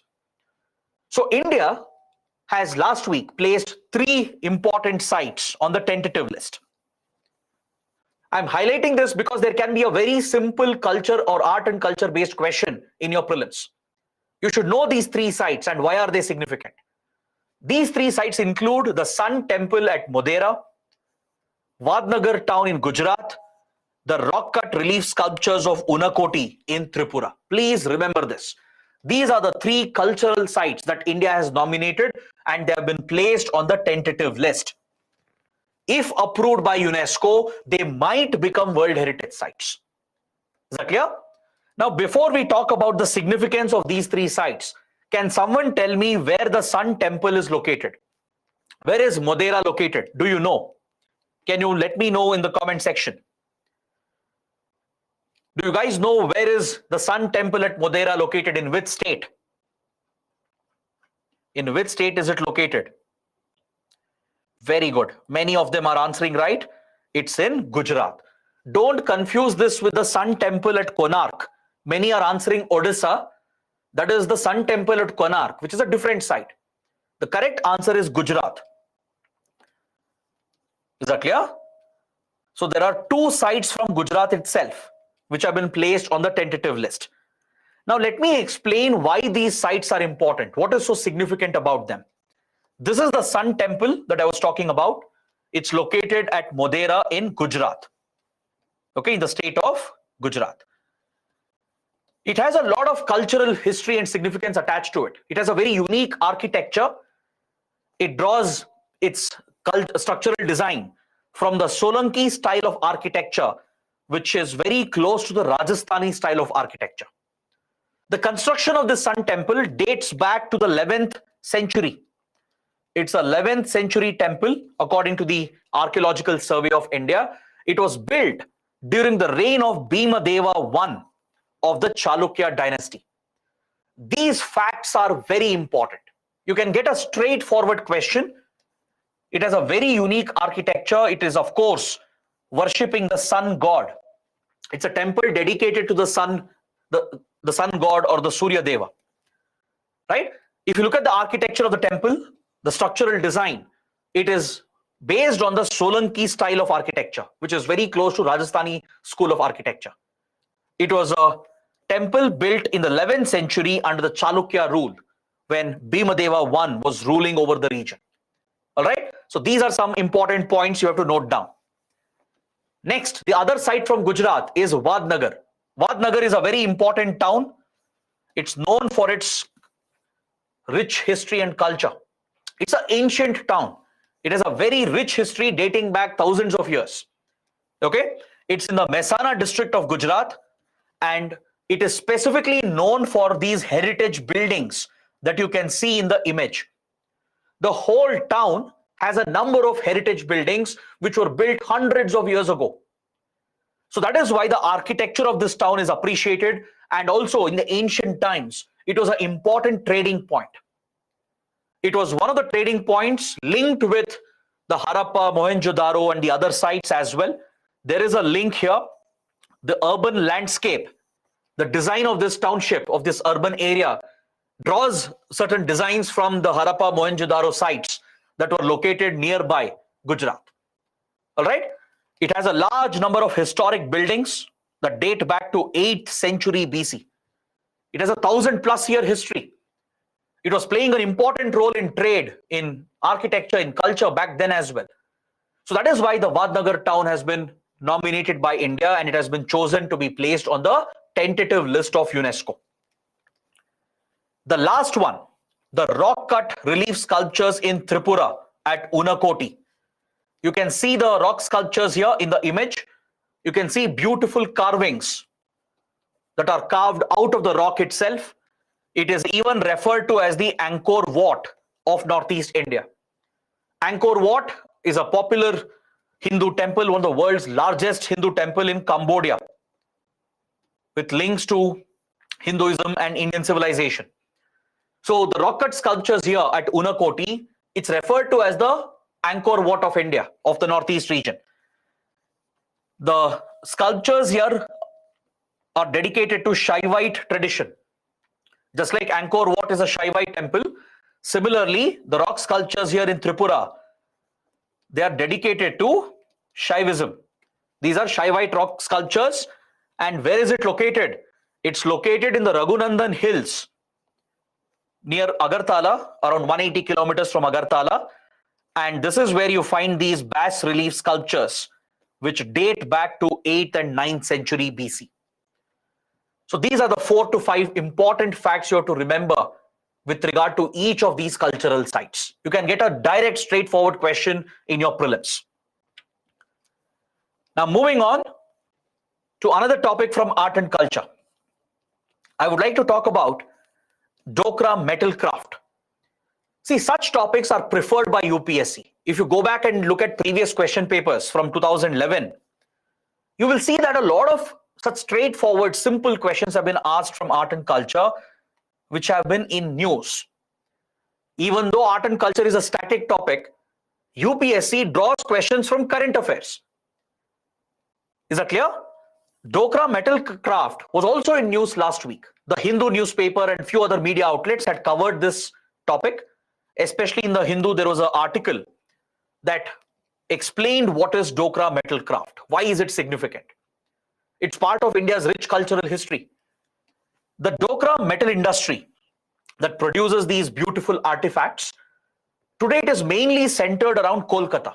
Kolkata is one of the hubs, especially the Lal Bazaar. If you guys have ever been to Kolkata, you will know the popularity of Lal Bazaar. This is considered as one of the hubs of Dokra metal craft in India. Is that clear? In the recent years, it has become a major hub of production of these artifacts. These figurines that you see here, figurines replicating gods, human beings, animals, birds, they are made out of a specific metal using a specific technique. This is unique to this industry, to the Dokra metal craft industry. It's a very traditional practice. It's an age-old practice. These artifacts, they have a huge market. They're exported. In foreign countries, there is a big market for this. Even in India, There are a lot of collectors who collect these artifacts. It's also used in public spaces, in large buildings, even in houses, right? It is displayed as a artifact, as a piece of art within these buildings. So it has a very big market behind it. That is why the topic is very relevant. This tradition of artifact making, it dates back to almost 5,000 years. It has a very rich history behind it. It's a very ancient tradition. And there are specific metalsmiths called the Oja community, which has mastered this art. This is a very, very important point. It's members of Oja community who can be found in Jharkhand, Odisha, Chhattisgarh, West Bengal, and parts of Telangana, right? So the metalsmiths who make these idols and artifacts, they are mainly found in these central and eastern parts of India. It is this community which has mastered the art. It's an age-old art that they have practiced and mastered over the centuries. And especially in West Bengal, Bikana in Bankura and Daryapur in Bardhaman district, these have become the major hubs of production of Dokra metal craft. They are eventually sold at Lal Bazaar in Kolkata. They are exported to other countries as well. Okay? You should know the kind of metal which is used here. That could be a prelims question. The Dokra metal craft is made using a non-ferrous metal casting so that it does not rust easily. It is rust proof because they use a non-ferrous metal casting and a very unique casting technique called the lost wax casting technique. The way in which they lay the mold, right? Molds have to be created and the metal is melted and poured into the mold. And this technique, the lost wax casting technique, it's a very unique casting technique. It ensures the structural integrity of the artifact and also ensures it is rust free. It has a very long shelf life. The metals that are used in this art are primarily copper and alloys such as brass and bronze. They're all very expensive metals and alloys. Copper is expensive, brass and bronze is also very expensive. So using a combination of these metals, a unique mold is created. There is a very unique process involved in it. This is not mechanized. It's not through an industry which it is produced. It is handmade. These are handmade artifacts. It will take several weeks, several months to create one design. Multiple molds have to be created and it has to be finished intricately. It has a lot of intricate designs involved. So this is pure manual skill. It's a unique skill limited to this unique community, the Oja community. So that is something special about Dokra metal craft, and that is why it has a big market. They make a number of designs. They produce idols, replicating gods. They produce various animals, birds, etc. Right? Day-to-day objects or human life forms performing different activities. So these designs, they find a very big market in the international market, also a domestic market as well. And that is why Dokra metal craft is very, very important. All right. So please note down these important facts. You can expect a question here. Next, a topic from defense.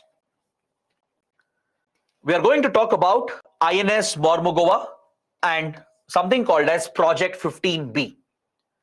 This current affairs topic can fetch you a question from defense and security in your prelims. So you should know what is INS Mormugava and what is Project 15B, right? INS Mormugava, you can see that in the picture here. It is a naval ship. It has been commissioned into the Indian Navy last week. That's why this ship was in news. The Indian Navy commissioned this advanced ship into its fleet. Now you should understand what kind of a naval ship is it? What is its purpose? What is its unique design? And what is Project 15 all about? What is Project 15B specifically? See, this naval ship, which has been commissioned into the Indian Navy, it is a stealth guided missile destroyer. It's a missile destroyer boat. It comes with a wide set of arsenal. It carries number of advanced weaponry. It's essentially a missile destroyer that can fire advanced missiles at the designated target. It can fire guided missiles, and it has a number of stealth features. It's very difficult to spot such ships on radars. Radars and sonars may not be able to pick up the signatures of these ships. They have inbuilt stealth features that minimizes their radar signature and their heat signature. So it is based on a very modern design, advanced design. It's one of the most modern warships that has been inducted into the Indian Navy. It is the second ship under the Visakhapatnam class of missile destroyers, which are being built under Project 15B of the Indian Navy. Is that clear? Now let me tell you what is Project 15B. You should just know the history behind it. There can be a question here. The initial project, known as Project 15, was launched back in 1990s. It was in 1990s that Project 15 was launched, and the aim was to develop guided missile destroyers for the Indian Navy. The objective was to develop modern warships, missile destroyer warships, which could be inducted into the Indian Navy. Under this first project, that is Project 15 or P15, the first batch of missile destroyers which were built, they were named under the Delhi class. It was INS Delhi and the series of ships that came under it that were produced under Project 15. Then came Project 15A, which was a more advanced version of the Delhi class, and this was called the Kolkata class of missile destroyers. These warships under 15 and 15A, they have become the backbone of the Indian Navy, and they are the prime missile destroyers in the naval fleet. So now Project 15B has been launched from 2011 onwards, and these are some of the most advanced warships being built for the Indian Navy. This is under the Visakhapatnam class. Is that clear? These ships are being built by Mazagon Dock Ship Builders Limited, which is based out of Goa. The Mazagon Dock Ship Builders Limited is building these class of warships, and Project 15B refers to the Visakhapatnam class of missile destroyers. Now, the unique feature about Visakhapatnam class is that it comes with a lot of advanced features and advanced weaponry. It has advanced radar systems. Is that clear? It has electronic warfare capabilities. It can jam the signals of enemy ships, enemy submarines, enemy aircrafts. It even has a helipad on board. It is equipped with advanced missiles such as BrahMos, the Barak surface-to-air missiles, and others. Is that clear? It can carry the BrahMos attack missiles, which can attack ships and even land-based targets. It comes with advanced communication system. Secure encrypted satellite communication has been provided. Advanced navigation. And more importantly, it comes with stealth features. It's the hull design, the design of the hull, the body design is such that it gives out very limited radar signature and heat signature. So it makes the ship almost undetectable to enemy surveillance, thus giving these missile destroyers great ability to penetrate into enemy waters and launch devastating attacks. Right? So last year, the first ship under the class was inducted. In 2021, INS Visakhapatnam was inducted under Project 15B. So now the second ship, INS Mormugao, has been inducted, and two more ships will be inducted in the next 2 years. That is INS Imphal and INS Surat. See, here you need not sit and mug up all the facts here. All the details are not needed. Just basic awareness about what is Project 15, what is 15A and 15B, and what is INS Mormugao and the Visakhapatnam class of missile destroyers. Just basic factual knowledge might help you in answering a question in prelims. It could also help you in your state PCS exams. All right. So Project 15 is an important indigenous project of the Indian Navy. That's why I'm stressing on this. Even in mains, if there is a question on defense indigenization, on modernization of Indian Armed Forces and the Indian Navy, you can include a discussion on Project 15, 15A and 15B. All these ships under Delhi class, Kolkata class and Vishakhapatnam class, they have been domestically produced in India. So it's a representation of India's domestic defense industry, India's defense indigenization. So there you can add this as a supporting point, as an example. So even in mains, it can be very helpful. Now coming to the seventh topic, we'll talk about Orans, which are a type of sacred groves in Rajasthan. This was in news last week. Let me explain what are sacred groves. This in itself is an important topic for your prelims. It's important under environment and ecology. And you should also know what are Orans in Rajasthan specifically. See, sacred groves are basically community forests which are cultivated and protected by the local community. Sometimes these forests are worshipped. Sometimes they're attached to temple property or any other place of worship. Sometimes in rural parts of India, forested parts of India, there could be a temple or a church or a mosque or a gurudwara. These places of worship, right? They will have an attached forest area. They are protected and conserved as part of that place of worship itself. Understood? Or in some tribal areas, tribal communities will have their own religious belief and practices, which is apart from Hinduism, Christianity or Islam or other religions. So tribal communities who worship their own gods, which includes nature itself, animals, forests, etc., they also could have cultivated some community forests which is worshipped. These local communities, these rural communities, tribal communities, they treat these forests as God. They worship them. They treat them as sacred. These sacred groves are protected by the local community. Now, this plays a very important role in conservation. See, this is not just about spirituality. It's not just about faith and belief. There is a practical reason behind it. When local communities protect their forest areas, treat that as God and worship that and treat it as sacred, it provides for conservation and protection. It shows that our local indigenous communities, historically, they knew the importance of conservation. Because many of these local communities, they draw their sustenance from the local forests.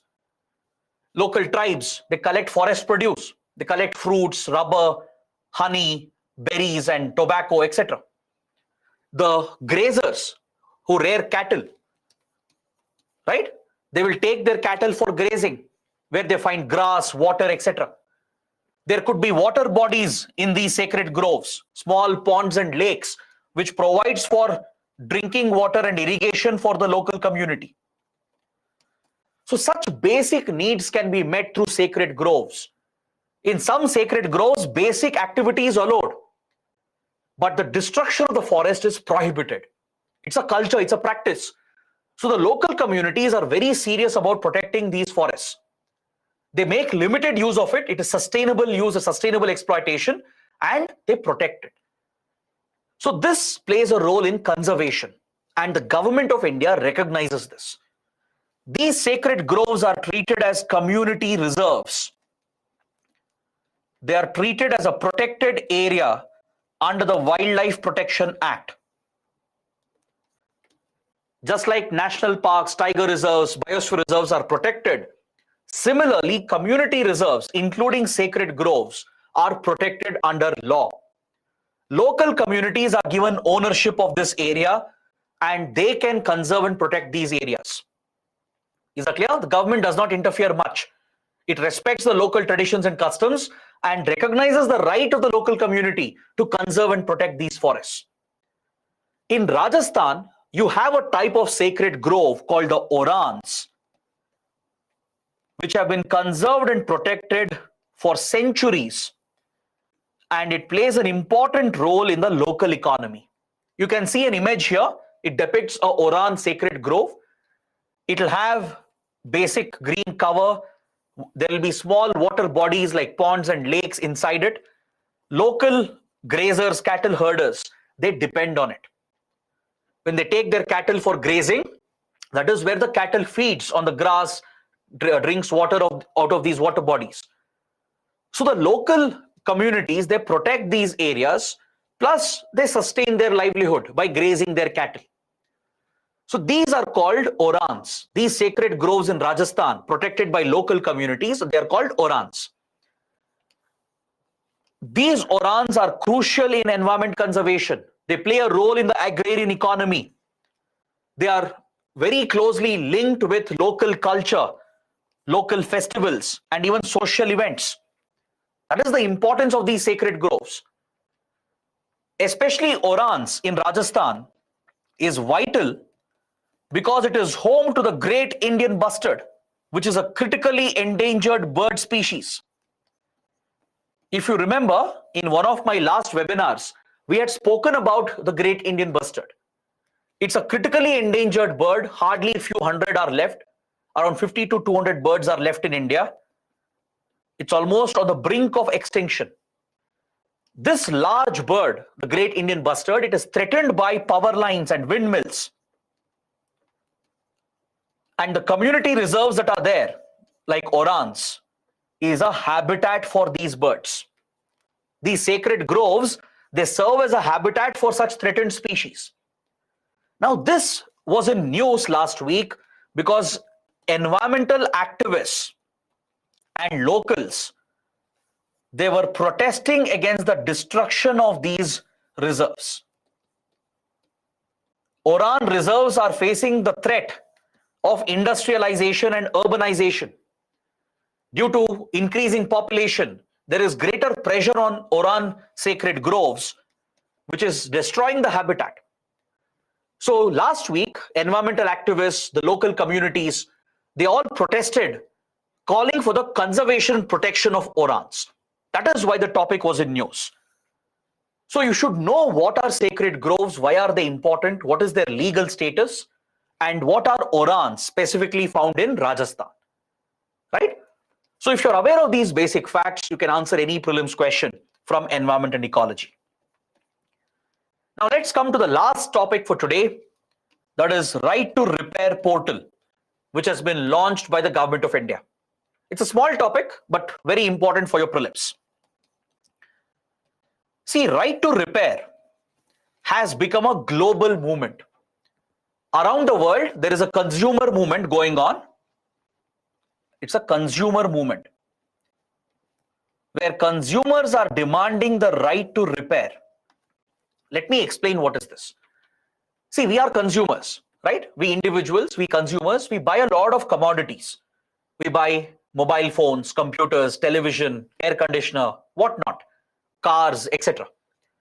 We purchase all these accessories, gadgets, devices from various companies and manufacturers.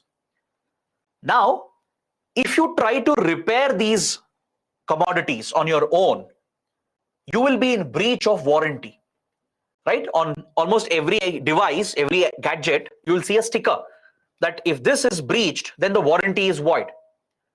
Basically, the companies, they don't want you to repair your devices on your own. Now, let's say you have the technical skill to repair your mobile phone. Still, you're prohibited from doing that by the company, because if you try to open your mobile phone, it will void the warranty. The company will not respect the warranty after that. Even if you take it to a third party, let's say there is a local mechanic in my locality, I am confident that he can repair the car I have bought. But the company prohibits me from doing that, because if I take it to a local garage or a local mechanic, the company's warranty will be void. This is a tactic of the companies to ensure that customers go back to them for service. To service the component, to buy spare parts, we are forced by the companies to go back to them. Correct? They try to keep the consumers within their hold. And since we can't repair the devices on our own and we can't get it repaired by other third parties, we are forced to go back to the company.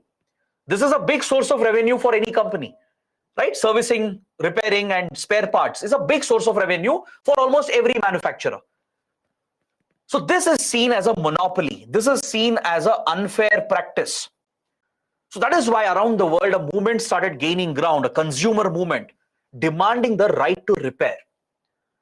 In other countries, this right has been recognized. In US, in UK, in European Union, right to repair has been recognized and consumers have been given the right to repair on their own.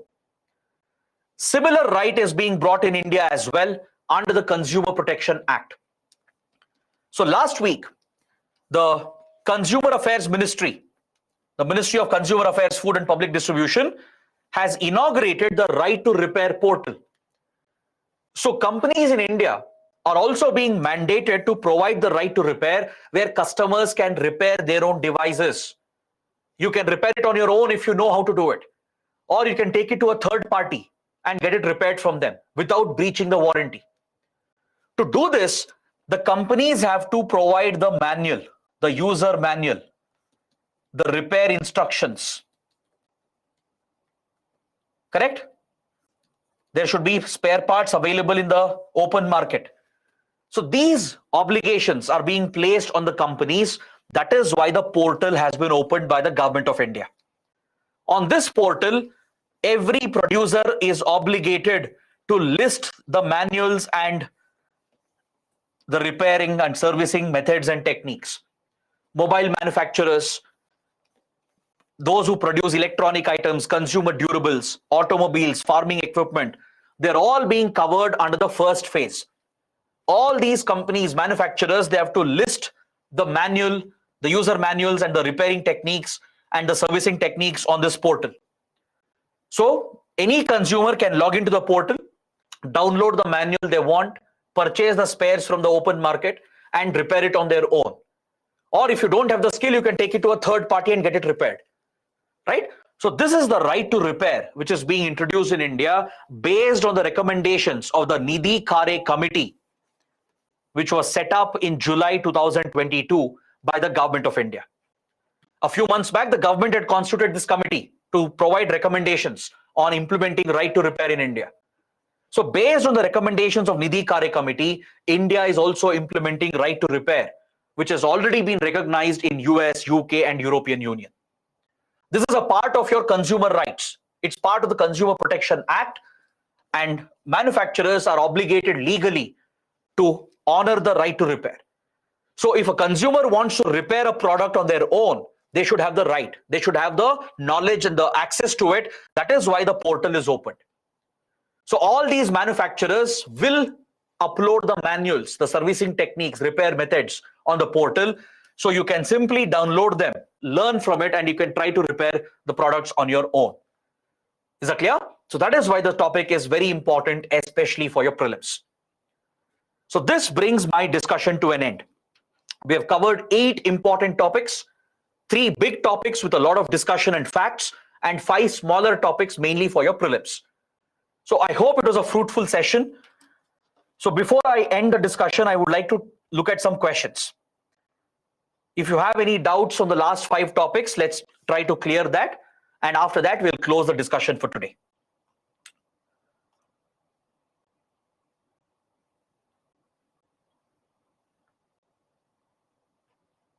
A student is asking, can the government reject the Chief Election Commissioner's recommendation to remove an election commissioner?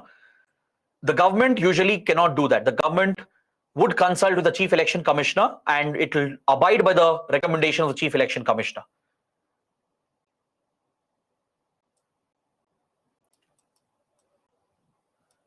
A student is asking, but sir, during warranty, repair will be free. So how come it can be a source of revenue?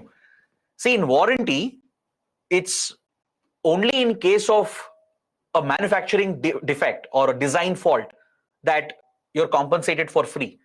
But the labor charge, the spares, they're always charged. Even after the warranty expires, right? The companies try to keep the consumers within their fold. Once you're forced to take your product to the manufacturer to get it serviced and repaired, you'll be forced to do that again and again. Our right to repair is in a way curbed by the companies. If you have the freedom to repair it on your own or take it to a third party, then you'll enjoy more freedom as a consumer. So that is why right to repair has become a global movement. How is sacred groves different from wildlife sanctuary in national park? See, wildlife sanctuary in national parks are under the authority of the government. The government protects the sanctuaries and national parks. Government laws provide for protection. Sacred groves are different. They are community reserves, which is protected by the community. Now, in a wildlife sanctuary or in a tiger reserve or in a national park, it's the forest department, it's the government institutions which are protecting them, guarding them, right? In community reserves, in sacred groves, it's the local community which is protecting them. The government has only given it legal status. The government supports the local community in protecting them, right? So community reserves are different from your other protected areas, which are protected by the government itself.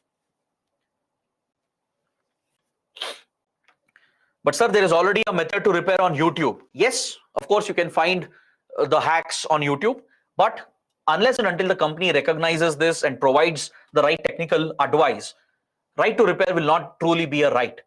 See, even now there's nothing that's stopping me from ripping my phone apart. I can do it, but the company will not take any responsibility or ownership for that, right?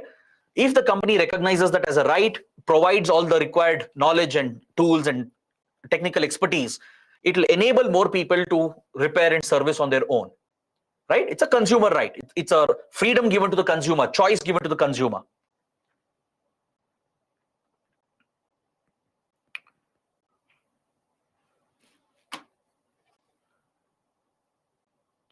Sir, what's the process of appointing election commissioner? The process is the president. President appoints the election commissioner based on recommendations from the Council of Ministers. Sir, please explain difference between Project 15A and 15B. 15A dealt with Kolkata class missile destroyers. 15B is a more advanced version of it, the Vishakhapatnam class. It comes with better stealth features, better weapons, and also better radars and better communication technologies. So 15B is an upgraded modern version of 15A. Which sectors are being brought under right to repair? Mobile phones, electronic gadgets and devices, consumer durables, farming equipment, automobiles. These are the ones which are first being brought under right to repair. So please tell us who can become a chief election commissioner. See, generally government has chosen senior IAS officers or senior former retired bureaucrats who have experience in conducting elections. There is no clear-cut criteria or eligibility criteria given out by the constitution, right? So that is the discretion. That is where the government is getting the discretion. So there is a debate that whether election commission should be made more independent. Should it be given more constitutional protection? That's why the Supreme Court is looking into this case.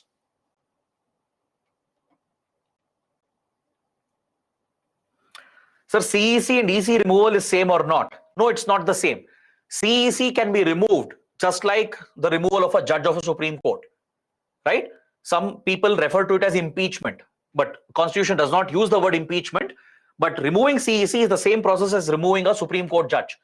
Election commissioners can be easily removed based on recommendations of Chief Election Commissioner.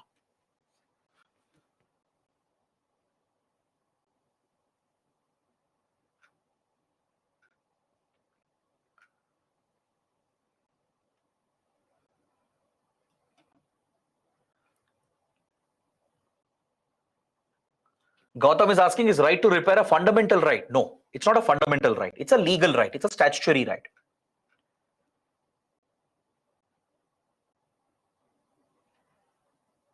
Divya is asking why there are no live quizzes. We took 2-3 questions live. In the bigger topics where there was need for analysis, we took live quizzes, live questions there. And now in the smaller factual topics, I'm trying to take your questions directly.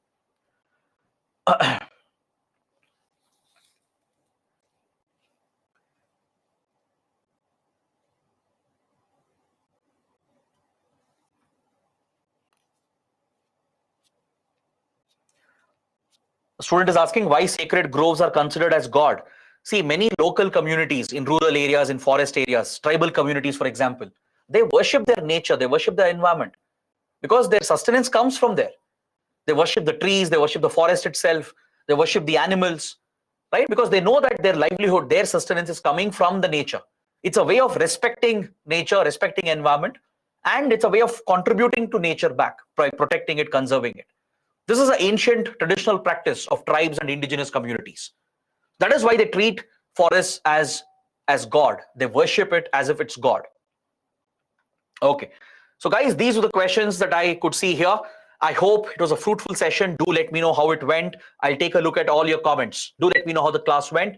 And I'll see you next time. Till then, take care. Have a good night.